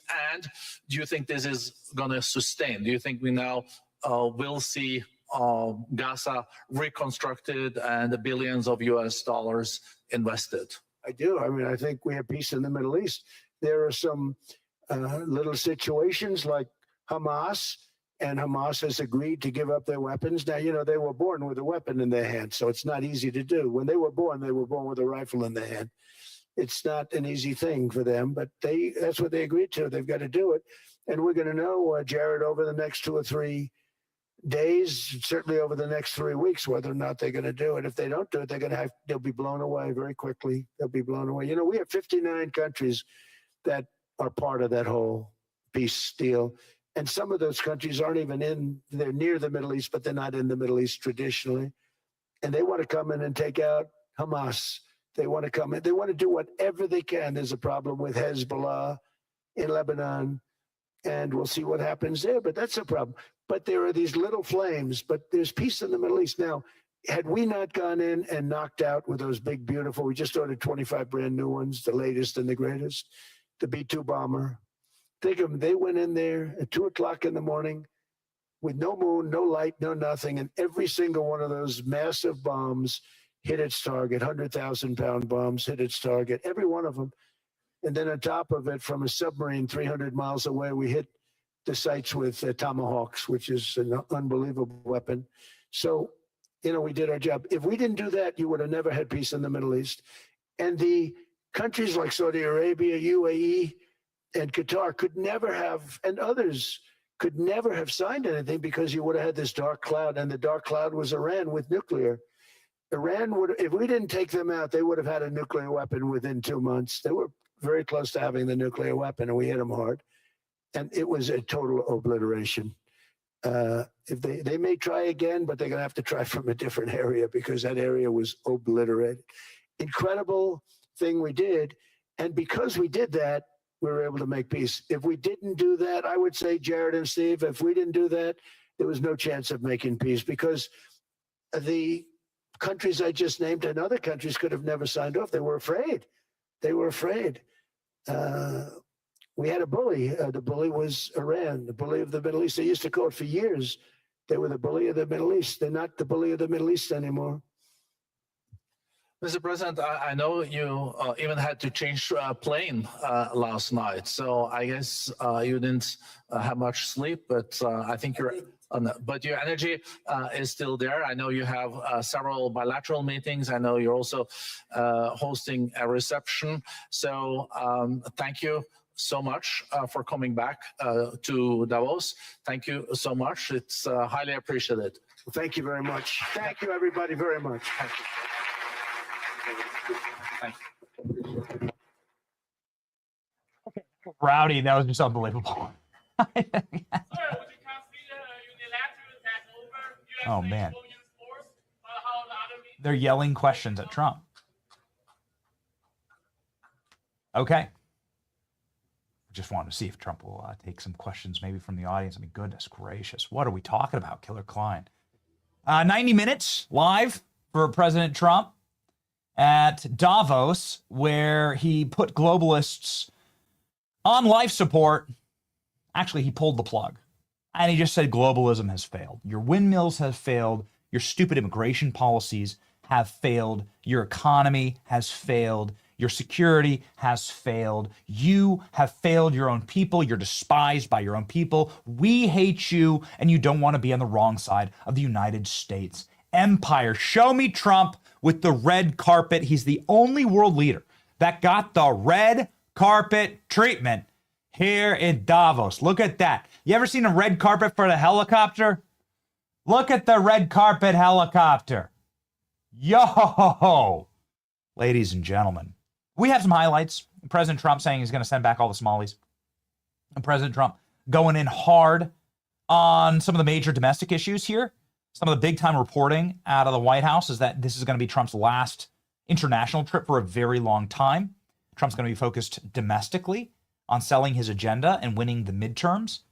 President Trump with the red carpet, though, arriving in power at Davos and then torching to their faces the global elites, including, but not limited to, Emmanuel Macron, who he roasted alive, Mark Carney of Canada, who he warned, Xi Jinping, Vladimir Putin, just mean, talking smack of world leaders to their faces. Oh, man, and the global elites.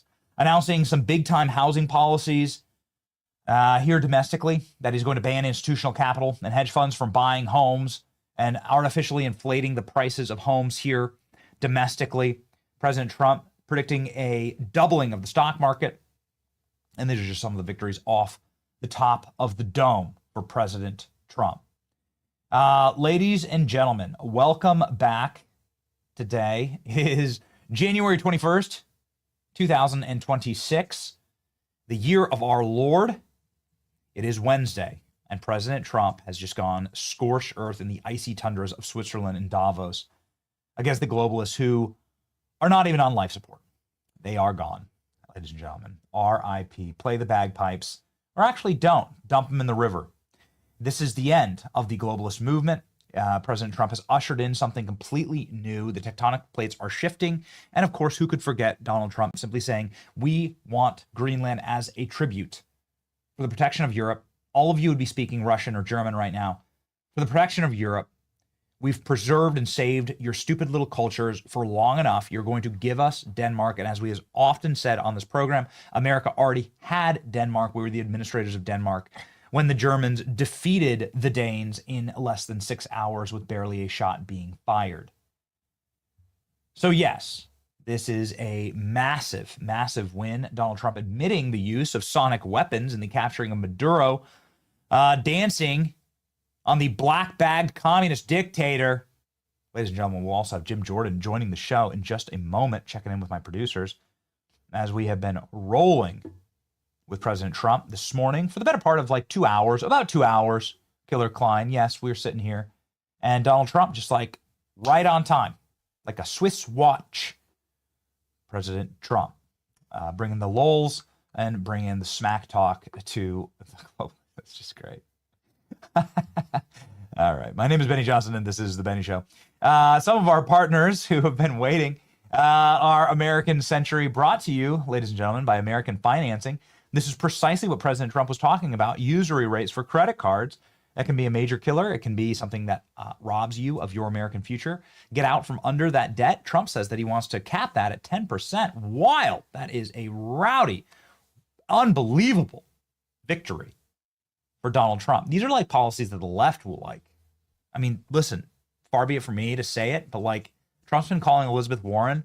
Trump's been doing meetings with some of like the far lefties, and like they've been coming around on some major policy victories for Trump, like capping credit card rates and ending institutional capital of buying homes. American Financing helps you get out of high interest credit card debt. You should call them today. They can refinance and repackage your debt into lower rates like the Fed's fund rates. You can get out of that usury rate. Call today at 888-528-1219. That's 888-528-1219, AmericanFinancing.net/Benny. We also have massive breaking news right now. Bill Clinton seen in a hot tub live in Congress. Bill Clinton, I don't know if he's naked, but he's in a hot tub with what is an Epstein victim, because you see her face has been blacked out. And then photos of Bill Clinton getting a massage in one of the private airports. We got to tune in here. There's so much going on. This is Jamie Comer. This is the Bill Clinton held in contempt of Congress legislative process. And we are doing so to demonstrate to the American people that justice is applied equally to everyone, regardless of position, pedigree, or prestige. I urge my colleagues to support this contempt report. I now yield to Ranking Member Garcia for his opening statement. Thank you, Mr. Chairman. I want to just make one thing clear. Oversight Democrats, from the start of this investigation, have been crystal clear that we're willing to talk to anyone who has information about Jeffrey Epstein and his crimes. And we don't care if they're wealthy, their position, if they're Democrats or Republicans. And we agree, subpoenas issued by our committee must always be respected. No president or former president is above the law. And I think every single person on this committee agrees with that. In fact, I appreciate that you brought those posters. Mr. Comer, can I actually see that? Would you mind if I actually use that poster that you brought? The ones that you put up? What? Okay, so he's bringing over the Bill Clinton posters in a hot tub. Bill Clinton getting a massage. I'll put those up in a sec. This is insane. Now, this committee, from day What a one, rowdy morning. we agree. We've had questions for former President Clinton. This is insane. And as you know, former President Clinton has begun answering some of those questions in a signed declaration that this committee has received recently, including last week. We know that President Clinton has offered to answer additional questions in different formats. He's also called for a full release of the files immediately, which you or no one in this committee has actually done. It's interesting that it's this subpoena only that Republicans and the chairman have been obsessed about putting all their energy behind. Now, we also want President Clinton to answer questions. In fact, he should continue to answer the questions from this committee, as he has begun doing in not just a signed declaration, but also in other offers to meet with this committee, of which you have rejected. But it's also incredibly interesting that this energy you have to attack whoever you believe your political opponents are, you are unwilling to use on Ghislaine Maxwell, a monster who has trafficked, abused, and raped children and women, and which every committee member in this body knows should be in front of this committee. Where is the contempt charges to bring her into this committee to answer the questions? And I hope that you would agree, Mr. Comer, that that should be one of our top priorities. And let's talk about the president. Your former colleague, Marjorie Taylor Greene, on this committee reported that Trump told her that he wanted to continue his cover-up because, quote, my friends will get hurt. Donald Trump is leading a White House cover-up right now of the Epstein files. And we all know that Epstein himself said that Donald Trump was his best friend for over 10 years.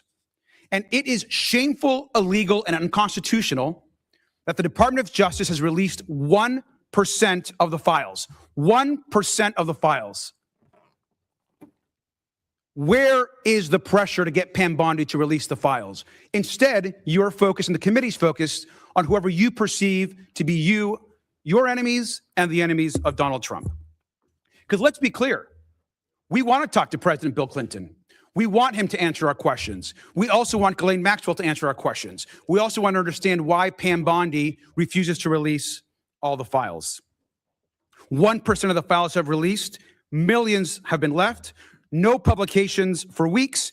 That is a crime. And so this White House cover-up continues every single day that the files are not released. And yet, where are those calls, Mr. Comer? You're saying they're complying. That is both a lie and shameful. It's time to end this White House cover-up. I want to yield to Ranking Member of the Subcommittee on Federal Law Enforcement, Summer Lee, who originally made the motion to subpoena Attorney General Pam Bondi. Thank you, Mr. Ranking Member. I just want us to speak plainly and lay the facts out what's really happened in this committee. We are 1 week out from Bill and Hillary Clinton, who did not show up for their depositions. 1 week, and we're already having a markup to hold them in contempt. Meanwhile, the Department of Justice has been legally obligated to hand over the full unredacted Epstein files to this committee since August, the same exact subpoena that they are using to hold the Clintons in contempt. And please note that these resolutions are allowing the DOJ to prosecute the Clintons for the exact same things that the DOJ itself is violating. They have handed over 1% of the files and heavily redacted. We are 5 months overdue, Mr. Comer, if you've made no effort to bring in Pam Bondi. So no, the difference is not clear. You have made no effort to demand any answers, to exert any pressure. So with that, Mr. Chair, I do have an amendment at the desk which would hold Pam Bondi in contempt for noncompliance with the bipartisan subpoena that you issued on August 5th, 2025. I hope that my colleagues will support. I yield back. Minority's time's expired. We're still debating the measure, and we'll take up your amendment once we finish debating the initial measure. I just wanted to respond to a couple of things. I agree. We need to hear from Ghislaine Maxwell. We've been trying to get her in for a deposition. Her lawyers have been saying that she's going to plead the 5th, but we have nailed down a date, February 9th, where Ghislaine Maxwell will be deposed by this committee. Now, her lawyers have made it clear that she's going to plead the 5th. I hope she changes her mind because I want to hear from her, just like I want to hear Bring from her. What's that? You said the difference is clear. Turn on your mic. It is. What'd you say? If the difference is clear, the difference here is that they are also trying to negotiate. She said she doesn't want to do it. You have not moved in the same way. So you are actually not applying the same standard here across the board. The DOJ is in the same exact subpoena. Ghislaine Maxwell said she won't do it. Bring her in then. You're out of order, Let's do Ms. Lee. contempt. You're out of order. So we were going to depose Ghislaine Maxwell, February 9th. Where are the contempt charges, Mr. Chairman? You're out of order too, Mr. Garcia. And we will proceed with that deposition. Ms. Lee said the Clintons just missed their deadline by a week. We have been negotiating with the Clinton attorneys for 5 months. Mr. Chairman, 5 months. Whose time are we speaking on right now? This is my time. This is my time. I recognize myself, so I have 5 minutes. You already had your 5 All right, minutes. well, I'm about finished anyway. I haven't used 5 minutes. I've used about 1 minute. But You used your full 5 minutes, sir. no, I haven't used the 5 minutes, Mr. Garcia. So if Goodness. does any other member seek recognition on the underlying bill? Ms. Do Luna. it. Hold them in contempt. So I think this is really important for everyone to get context, and also I just actually talked to Todd Blanche this morning. And as we proceed in this committee today, I wanted to give an update, but also to let you all know that Todd Blanche has told me that he's willing to talk to any of you. And I think it would be very important as we proceed with the seriousness of this investigation, specifically pertaining to Jeffrey Epstein, that there's open dialogue directly with the DOJ. when I went to move to hold Garland in contempt of Congress, part of the issue was he wasn't even willing to talk to Congress, period, at least not some of the members that were concerned about some of those audio tapes. But specifically pertaining to the Jeffrey Epstein update. As of right now, what I've been told by Mr. Blanche is that the files, and I think in total it was over 5 million files, actually have finished review at the DOJ. They've had 500 attorneys from NSD, the Southern District of Florida, SDNY, and the FBI basically working on this 6 days a week to get these files appropriately redacted with victim information. But specifically what the hangup is for the file release is the judge in New York that issued, that made the order from the SDNY's prosecutor's office, Jay Clayton, basically certified under oath that there would be a review to protect some of the victim information. And so that's part of the reason why it has, I guess, been more of a delay. I do think that this information needs to be released, but it's important to provide context that unless we're going to bring in the judge in New York, which I agree with him, I do think that there needs to be a proper review of the documents if it's pertaining to victim information. It's just important to know that context. But I would be happy to, Garcia, I'd be happy to facilitate that phone call, give you his personal cell phone. He said he would actually like to talk to all of you guys. And I would encourage you guys to actually engage in that conversation because I do think this is important. And then also to a last update, I was told, and I've been trying to obtain information of one victim specifically. If you have victims that specifically want their files, they will actually take those names and get whatever files they can to them. So some of the Democrats are working with some of the victims. I'm working with some of them, but it's important to know for context. So I yield my time. Very, very good. And would you yield a couple of, you've got 2 minutes left, but I just want to make clear, like most everyone on this committee, I do a lot of interviews and I have stated repeatedly, publicly, on conservative networks, liberal networks, and everything in between, that we want the Epstein documents released. And I appreciate the update from Ms. Luna on the progress. They have been complying. We all wish that it was moving much faster, but there are a lot of documents. And if you'll remember the last document dump that the Department of Justice released, there were many people on this committee, on the Democrat side, that were very critical, saying there weren't enough redactions. So they are making triple and quadruple sure that the victim's personal information is redacted. Now, do any other members wish to be heard? Chair recognizes Mr. Mfume. Mr. Chairman, I yield to the ranking member Garcia. Thank you, sir. Representative Luna, I appreciate, those statements, but I just want to be clear, that is a lie. Ladies and gentlemen, we have Congressman Jim Jordan, Chairman Jim Jordan, who is going to be joining us live in this incredible news environment. I think that this could go on for a very long time, but why not handicap it with the king of oversight, a man who has spent 0 time with Bill Clinton in a hot tub. I can confirm that. I can confirm it. All right. 0 time is the great Chairman Jim Jordan. Let's go to Jim Jordan live right now.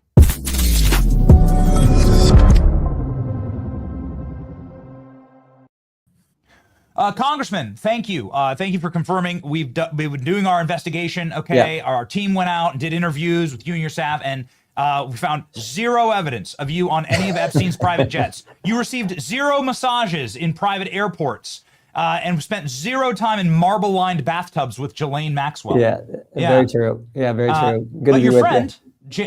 Your friend, Jamie Comer, has those giant poster boards up. If we could get a screenshot of that, that was a wild look. Of Bill Clinton doing exactly that, yet the Clintons refused to show up. What does that tell you?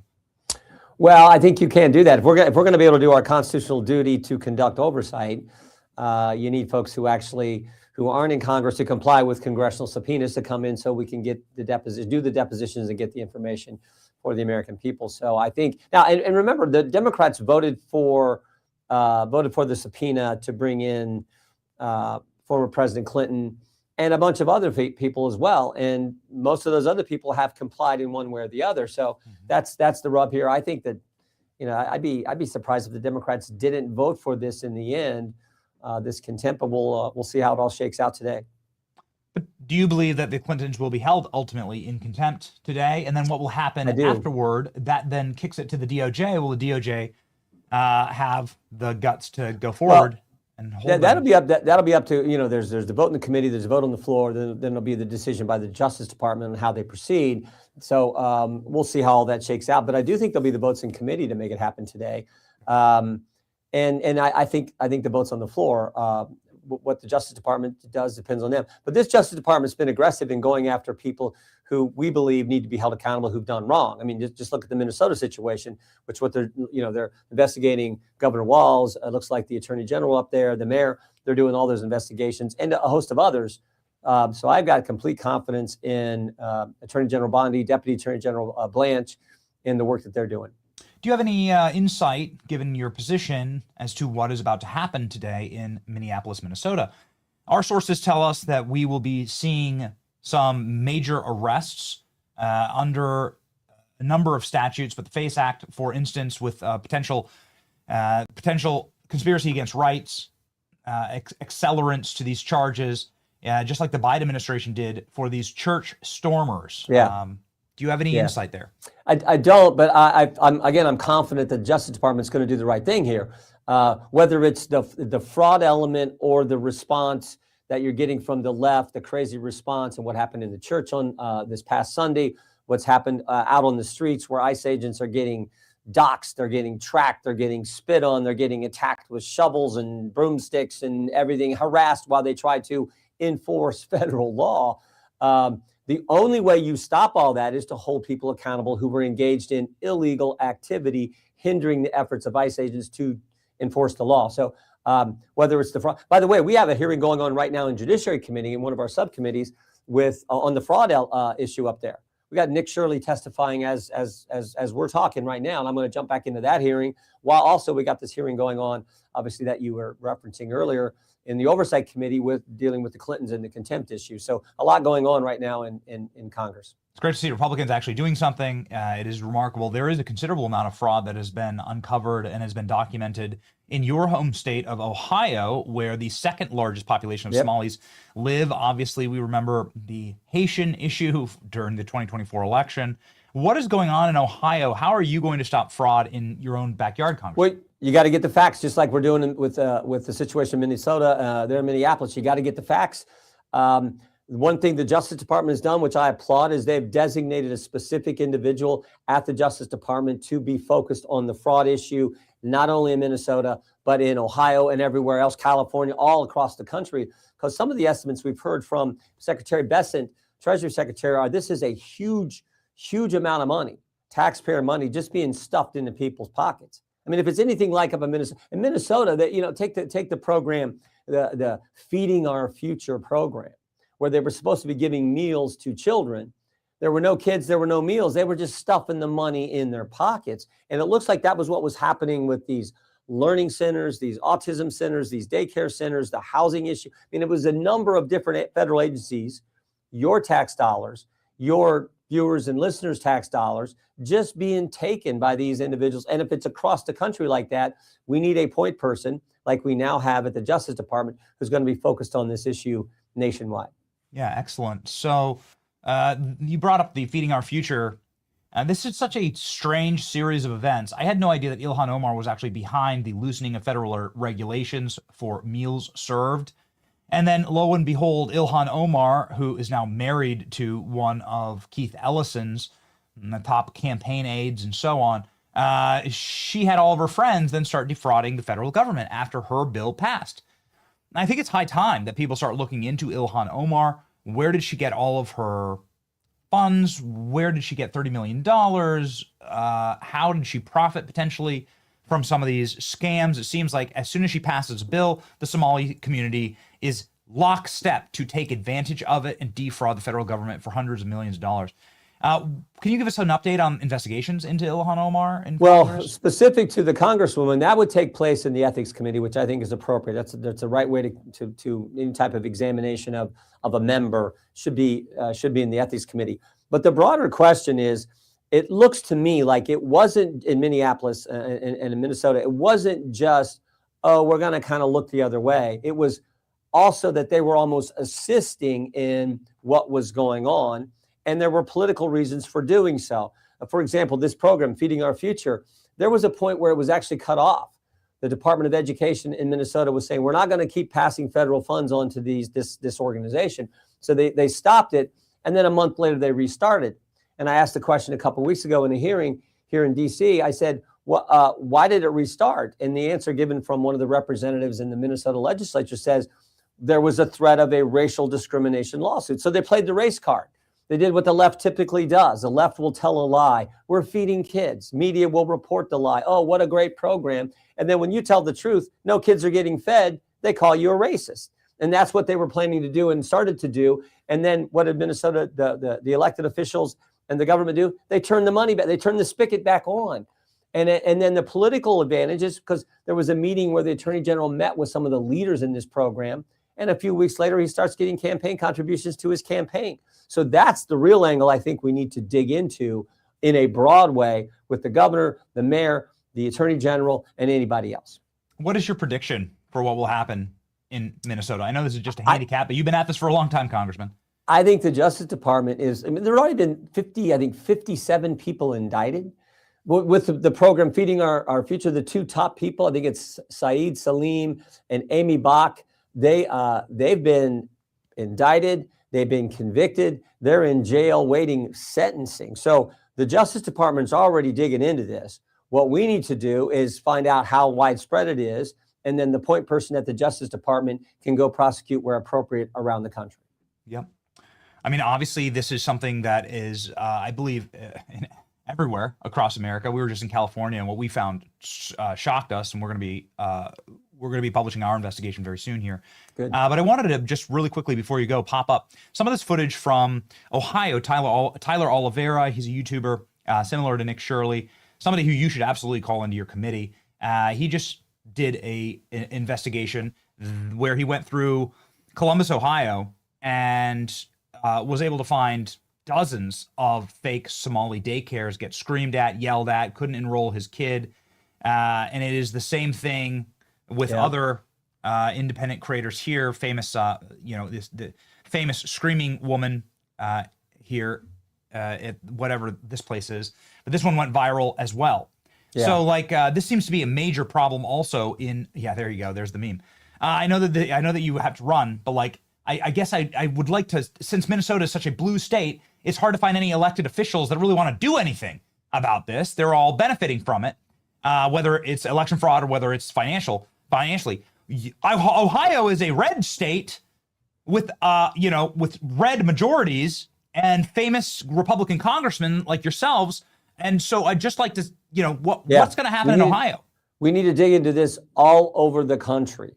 Any place, and I think it sort of underscores a basic principle of conservatives and Republicans is when you're throwing this much money, billions and billions of dollars of federal tax dollars, of American hard-earned money, giving it out to these states, there's all kinds of potential for fraud. So it underscores the fact that we should maybe scale back the size and scope of government, and then of course investigate when we do send the money out. Excuse me. Yeah, I mean.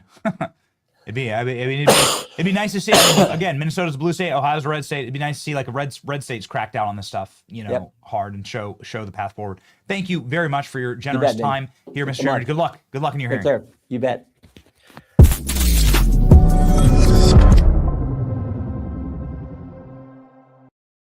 Appreciate all the members of Congress who join our program and who are ready to make sure that we could elucidate some of the things that are happening inside of our federal government. As much as I would like for Jim Jordan to go now is the time for us to go scorched earth. Now is the time. Blood alone moves the wheels of history. Right? Dwight Schrute. Yeah. But nonetheless, the best that you can do on a show like this is to keep going. Here's, by the way, Jamie Comer. Let's just check in really fast on Jamie Comer. Live now, Clinton being held in contempt of Congress. This is the live shot. Let's just go ahead and hear. I want to hear the vote if we get the chance. Judiciary Committee. So she's going to be in front of the Judiciary Committee. The next week we're in session. So I think that's important to note.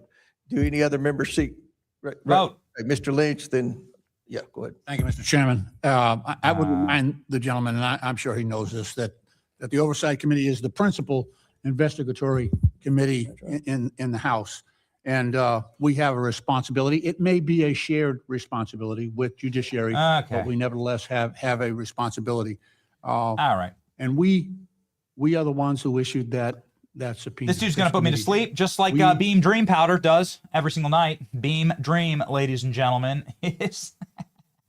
Yo, we could put the guy back up there. You know, they just show you like the human personification of Beam Dream Sleep. Literally falling asleep.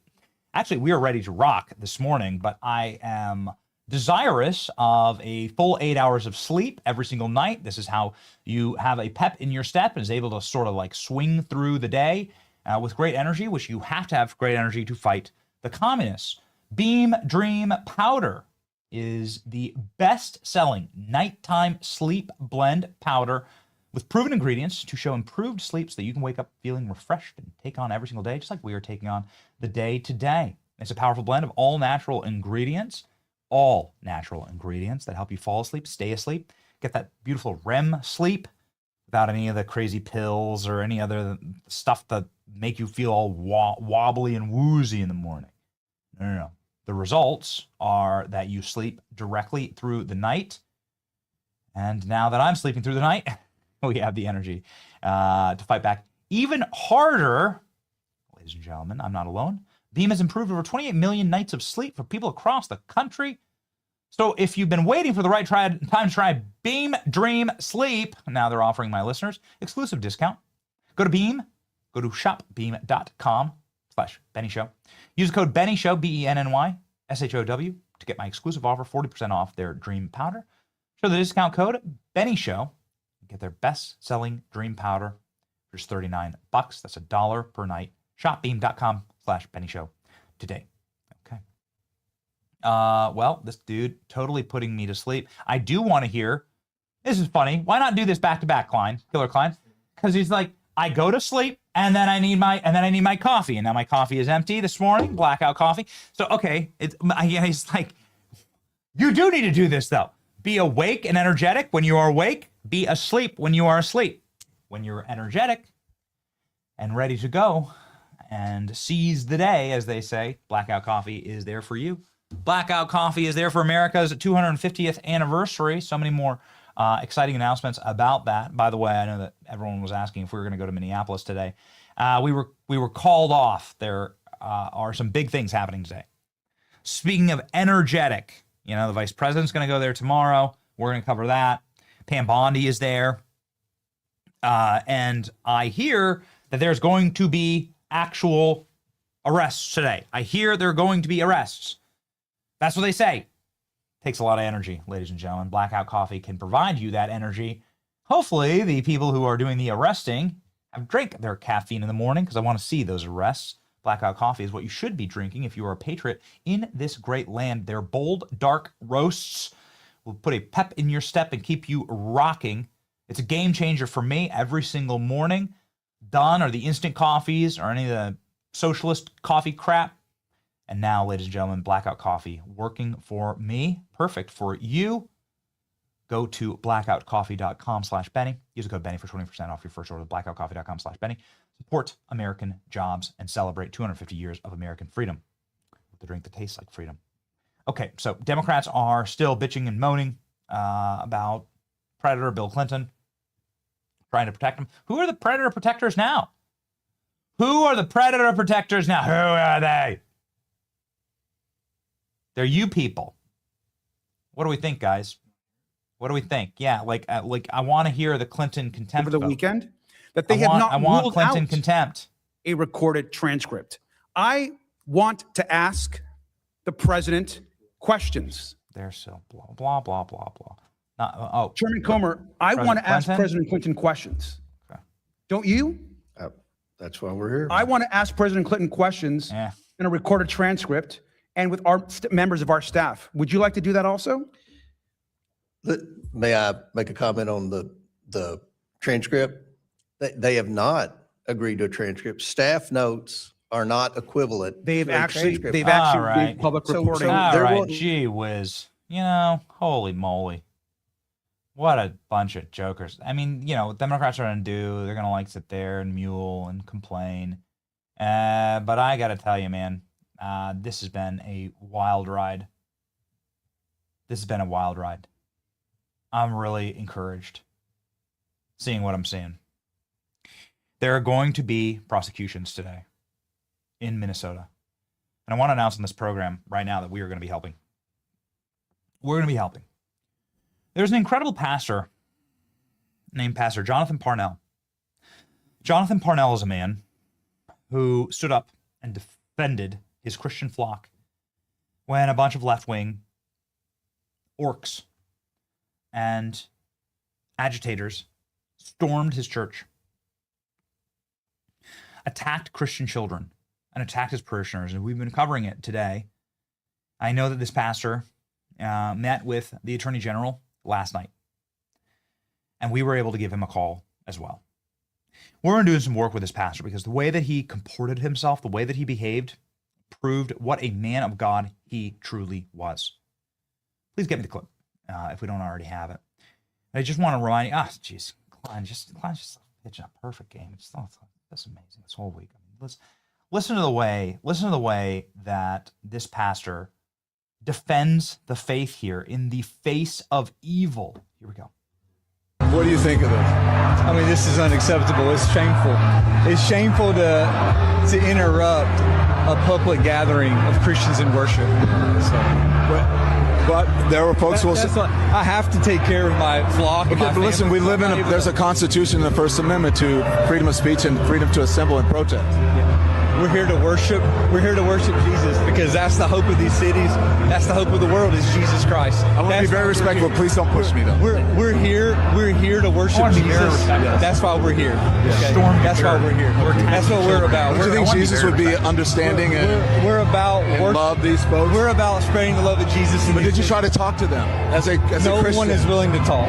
Okay. I have to take care of my church and my family, so I ask that you actually would also leave this building. You don't want us to Let's you're here to worship. I'm always worship. I'm a Christian. We're here to worship. We're here to worship. Okay. Thank you very much.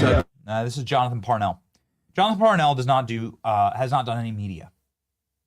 He's done this specifically because the church, one, because he's a humble man of God and he doesn't want to be seen as taking advantage of a situation or using it for any type of personal benefit, right? He's gotten requests from every media outlet on planet Earth. He's a humble man, a father from North Carolina. He has 8 children. And God called him to Minneapolis to speak the word of God. And he was attacked for this. He has a growing and vibrant church, and we are going to help him. Ladies and gentlemen, with pastor's permission, with the pastor's direct permission, we are announcing for the first time ever, anywhere on this program right now, the official Give, Send, Go for the city's church in Minneapolis. This is the official Give, Send, Go that 100% of your tax-deductible donation goes to the church to fund security, to reinforce their place of worship, and potential legal battles that they may be facing in the future. This is a critical act for believers and Christians alike. We have just published this Give, Send, Go, the official Give, Send, Go. 100% will go to the church. It is, again, a 501c3 organization, meaning your donation is tax deductible, 100% tax deductible. I want to read you a statement from the church, because the church right now is considering their own potential lawsuits. And do they have the funds to do that? Well, most churches don't. Most churches have very, very thin operating margins, the vast majority of them. This is the statement from the church that says that they are exploring their own legal options because their children were terrorized on purpose by this mob. These would be a civil action against the mob that went in and terrified these children. I want to read to you very quickly here the church statement.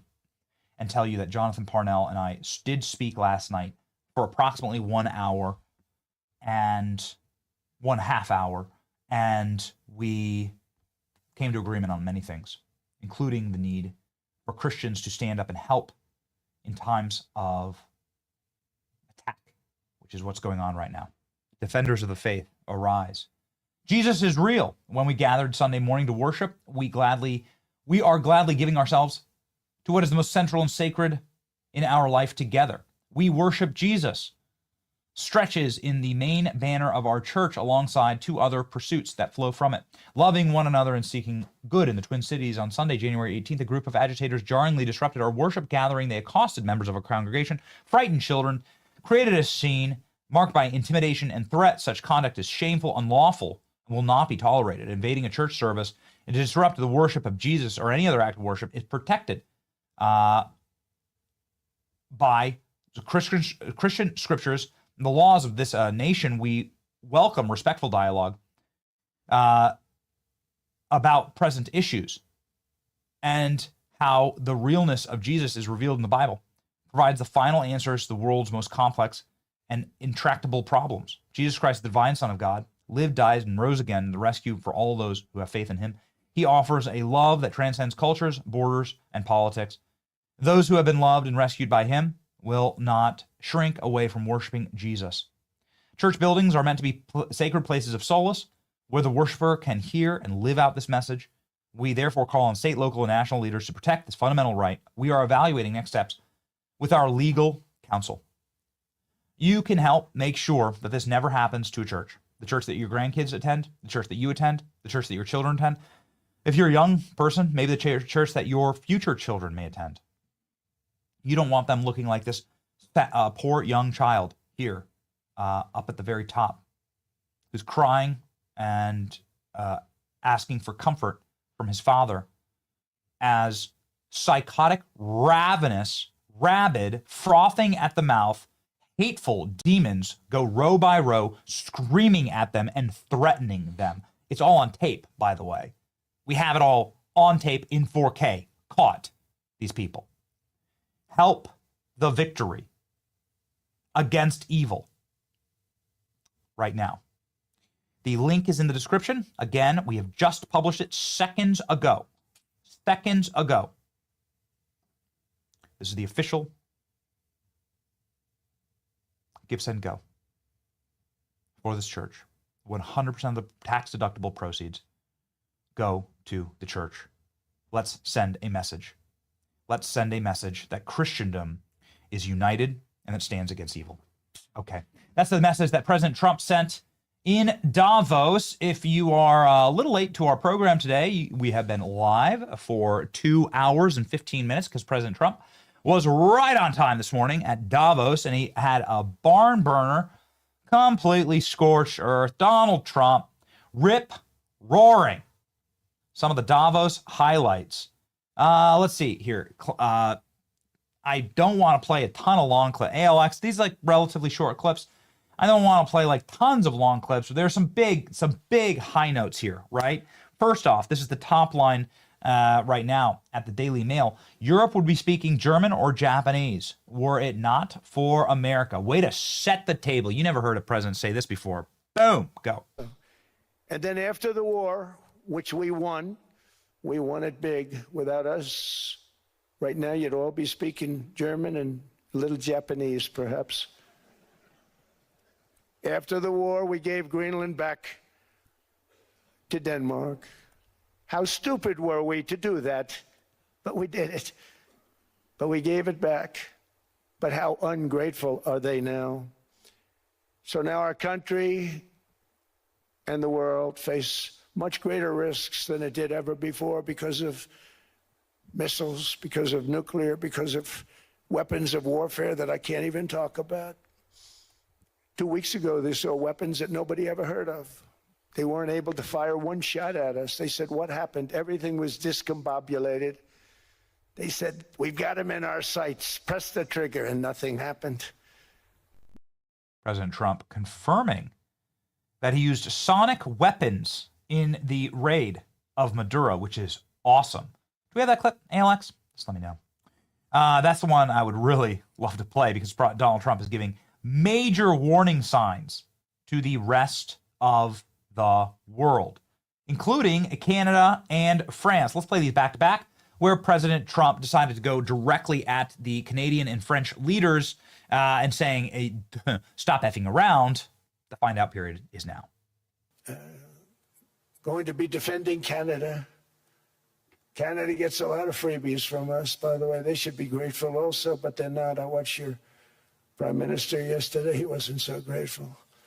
But they should be grateful to us. Canada lives because of the United States. Remember that, Mark, the next time you make your statements.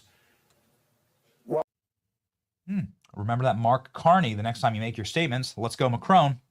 We want a piece of ice for world protection, and they won't give it. We've never asked for anything else, and we could have kept that piece of land, and we didn't. So they have a choice. You can say yes, and we will be very appreciative, or you can say no, and we will remember.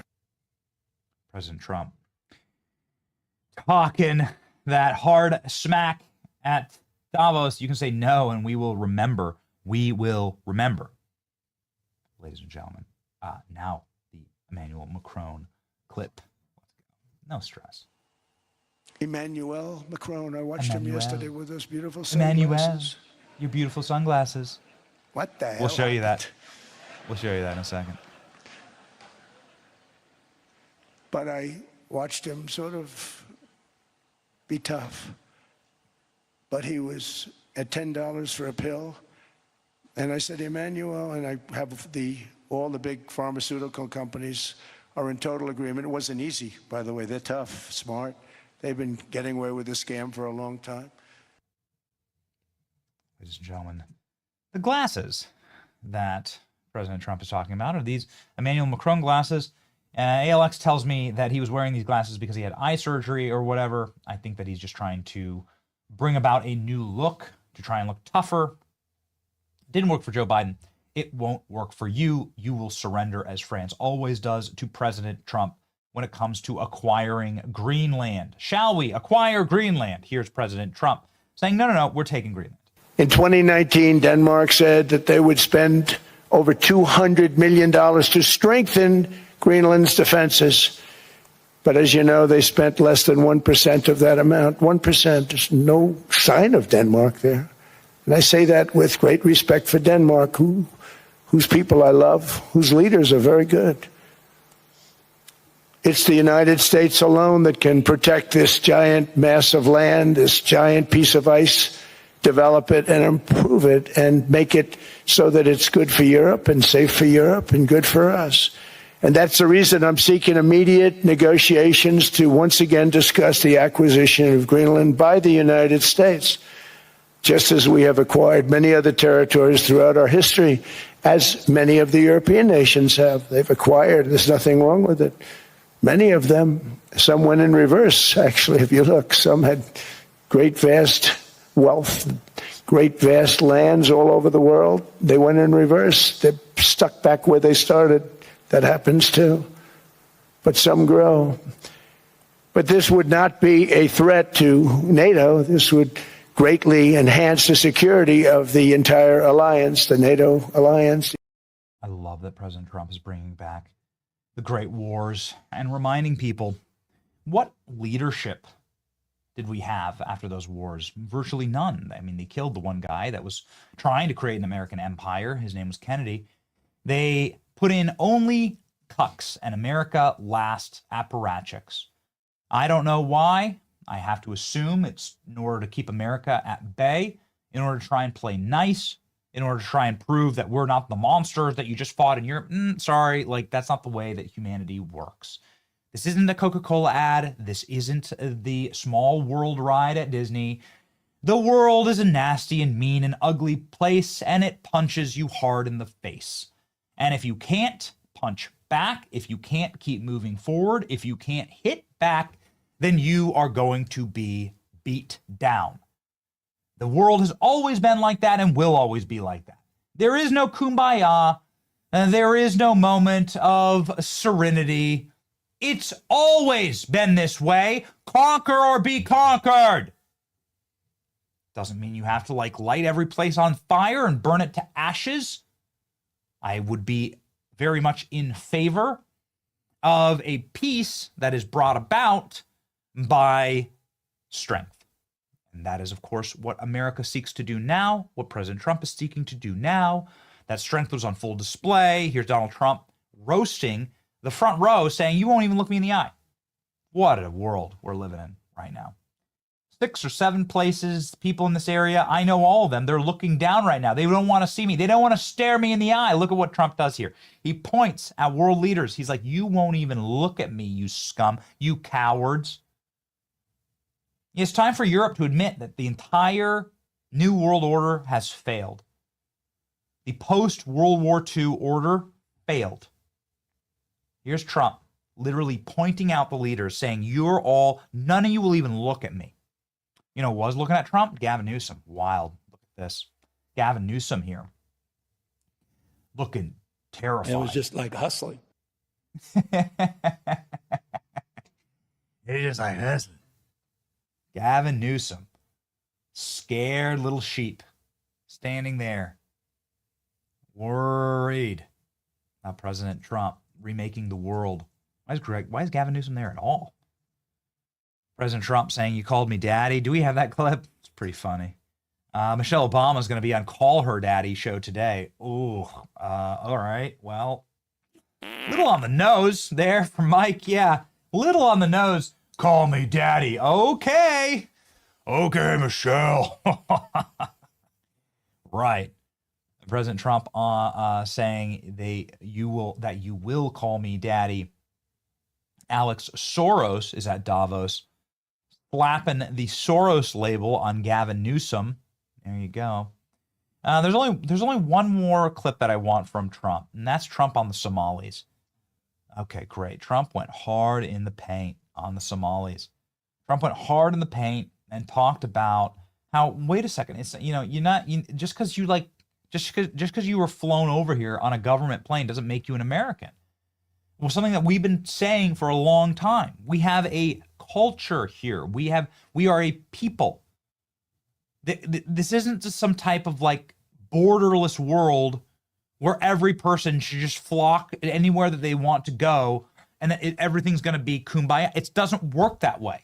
Cultures work because they have shared values. When you bring people here that have none of your shared values or language or traditions or IQs or a desire to not inbreed, then look it up. Oh, it's so offensive. Look it up. Then, you're going to have a collapsed society. And so here's President Trump speaking. This is like the death knell for globalism. So the idea of globalism is the idea that every single culture, every culture is exactly the same. There's no culture that's better than another culture, that you can just take a bunch of people from the third world and dump them into the heart of Western civilization and everything will go fine. And that's not true. And there are thousands, if not tens of thousands, of dead and raped Europeans that prove that's not true. There's a reason why there has to be barriers around the Christmas markets in Germany now. How's that multiculti working out for you, Germans? It's not great. Destroyed your nation. President Trump saying we're not going to destroy ours. Here we go. The situation in Minnesota reminds us that the West cannot mass import foreign cultures which have failed to ever build a successful society of their own. I mean, we're taking people from Somalia, and Somalia is it's not a nation. Got no government, got no police, got no military, got no nothing. And then we have this fake congressperson who they just reported is worth $30 million. You believe this? Ilhan Omar, talking about the Constitution provides me. She comes from a country that's not a country, and she's telling us how to run America. Not going to get away with it much longer, let me tell you. She comes from a country that's not a country. All right, Daddy's home, ladies and gentlemen. Here it is. This is the clip. President Trump saying, you called me daddy. This is going to be the moment. and very much acting like daddy at this thing. 10 for 10 from me on the judges scale, I got to tell you. That was one of the best Trump speeches ever. And a fitting conclusion right here. A few days when I told them about Iceland, they loved me. They called me daddy, right, last time.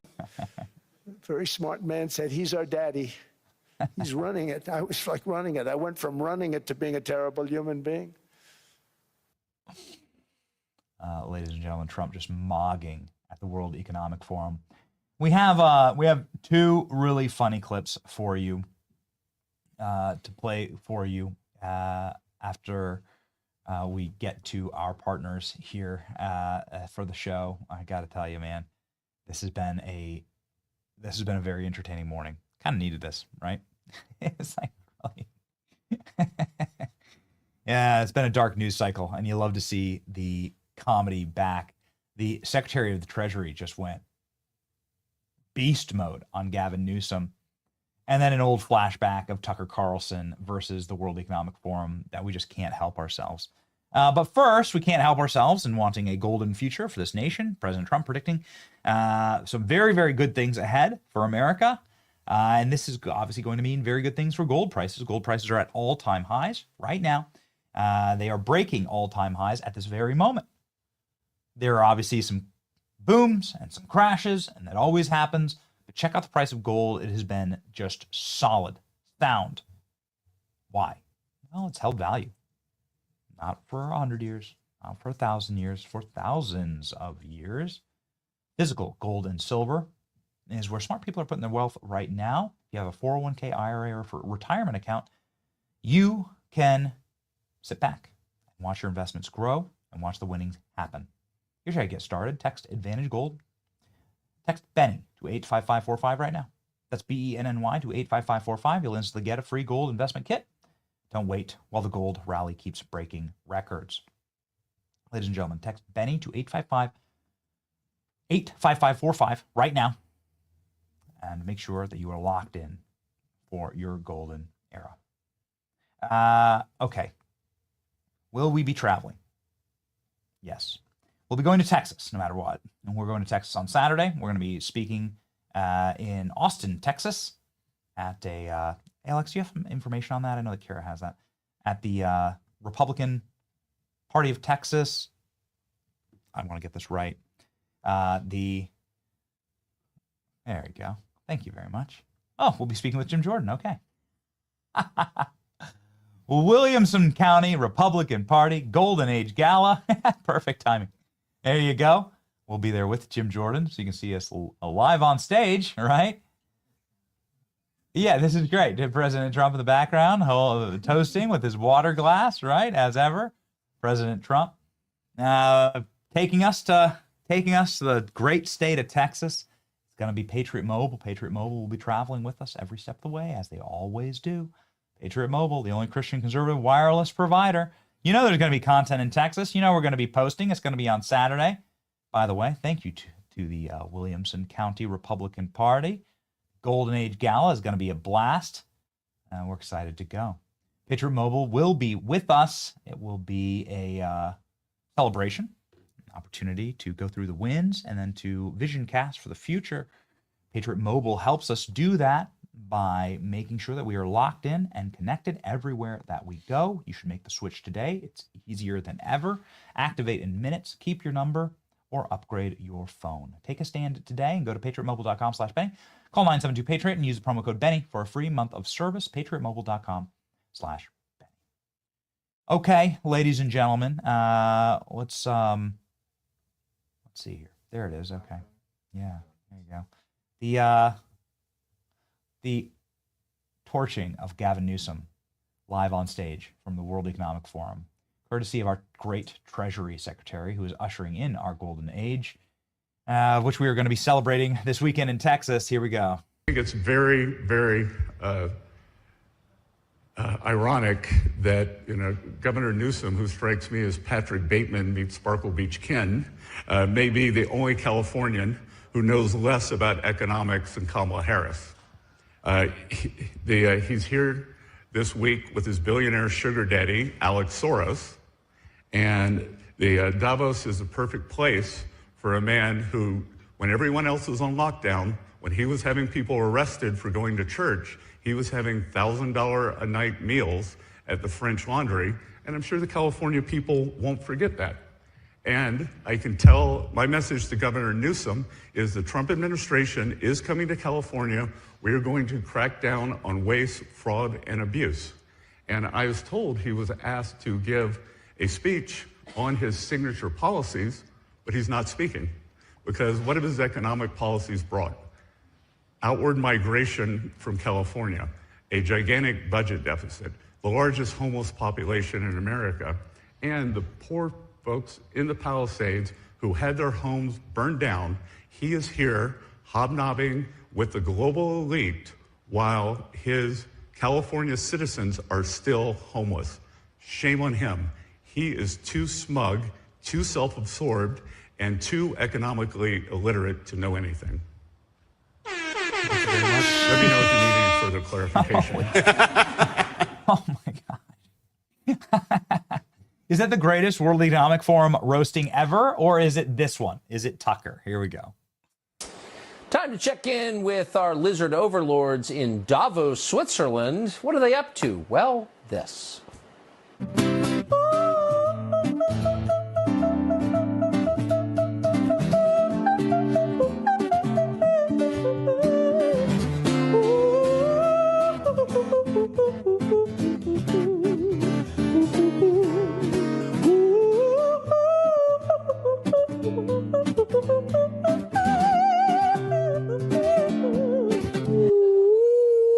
Thank you for watching.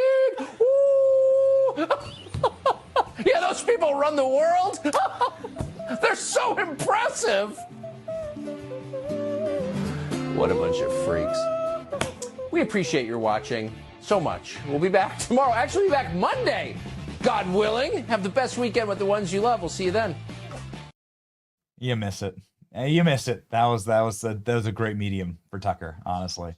Great medium for Tucker. I didn't know that the World Economic Forum would be a great medium for Trump. Trump did announce that he's going to pick a new Fed chair here. He said at the end of the month, does that mean January, February? He says he's going to pick a brand new Fed chair. Let's go ahead and check the market's response to that, because it could mean big things for you. Let's go.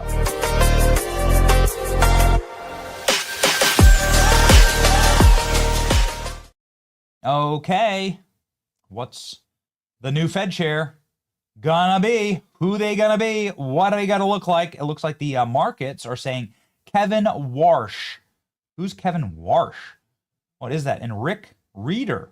Rick Reeder and Kevin Warsh. Kevin Warsh over here on his Wikipedia is a member of the Federal Reserve Board of Governors. Kevin Warsh is, so he's already on the Fed. He's an American financier and bank executive. He served as a member of the Fed Reserve Board since 2016. Okay, 2006, sorry, to 2011. During the aftermath of the 2008 financial crisis, Warsh acted as central bank's primary liaison to Wall Street, and he served the Federal Reserve Representative Group of 20, G20, and the board's emissary. So it's like National Council, Economic Council. Hoover Institution, it's a great institution. Stanford University, Stanford graduate. Advisors to the Congressional Budget Office, very important. Former steering committee of the Bilderberg Group. Someone call Alex Jones right now. Warsh reported to the leading candidate, Treasury Secretary Scott Bessent, nominated to succeed Jerome Powell, Federal Reserve. He's very highly thought of. He is a Republican, and he served George W. Bush and Barack Obama, respectively, on the Federal Reserve Board of Governors. Okay. He has been married since 2002. He was born in New York, Albany, 55 years old. Went to MIT and Stanford and Harvard. So this is going to be a pretty smart guy. I went to Kirkwood Community College. Huh? All right. So, there's that. But Kevin Warsh seems like the winner here. Rick Reeder is coming in number 2, 25%, and Christopher Waller at 11%. You can do your own research on them. Okay, that's what they say for the next Federal Reserve Chairman. It'd be great to get that announcement. The markets are going to go wild. Again, President Trump saying that the markets are going to go absolutely ballistic and double in size.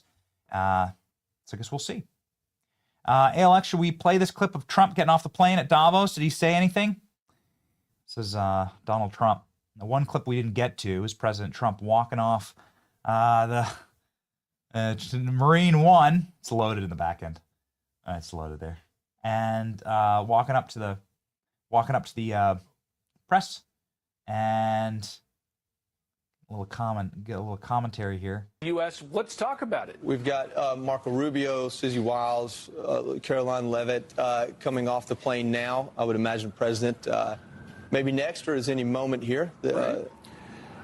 Okay, there's a guy with a computer. A guy with a computer. Buying Greenland and idea of buying Greenland and Iceland from Denmark. And at one point they discussed swapping Denmark territory with something they had in the Philippines. Let's see if the president comes over. He's looking at the cameras.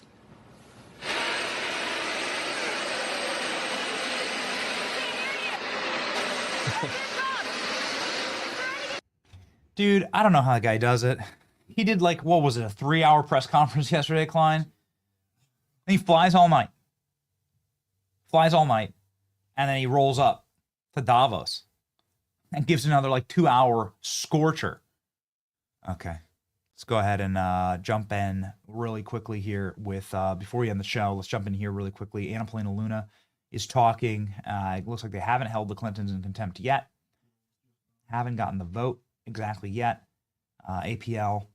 But if you're wondering where the files are at, that is the truth of the matter. That's it. As soon as those files come out at the DOJ, we're going to get them. And by the way, I will remind people that weren't here earlier, Todd Blanche will get on a phone call with people here.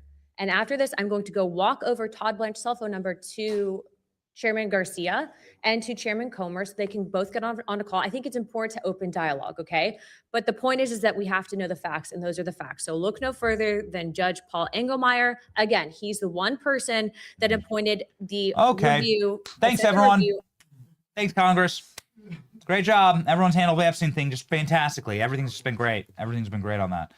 All right, let's clean up with a verse of the day here. Defend the weak and the fatherless. Uphold the cause of the poor and the oppressed. Psalms 82:3. I want to send a message with our Give, Send, Go to help this church.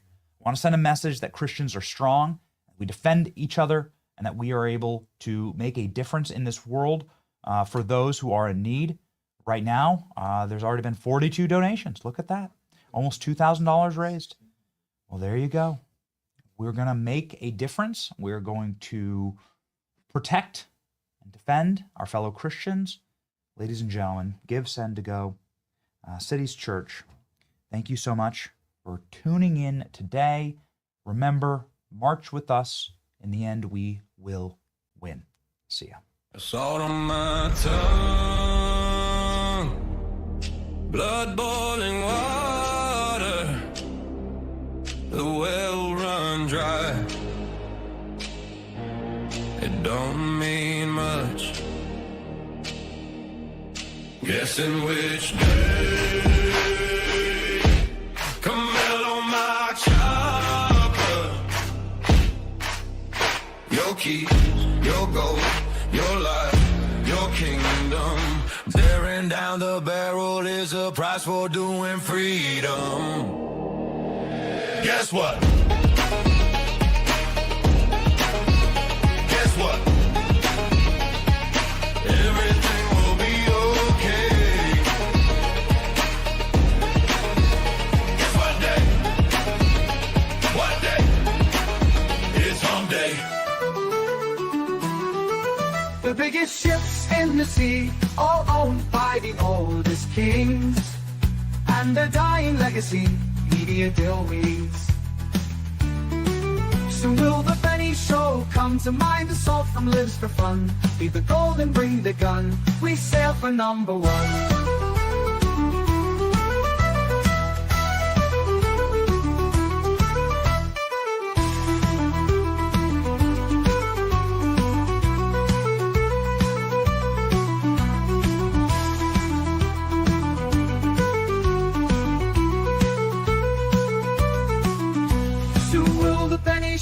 come to mine the salt from lids for fun. Leave the gold and bring the gun. We sail for #1, the biggest ships in the sea, all owned by the oldest kings.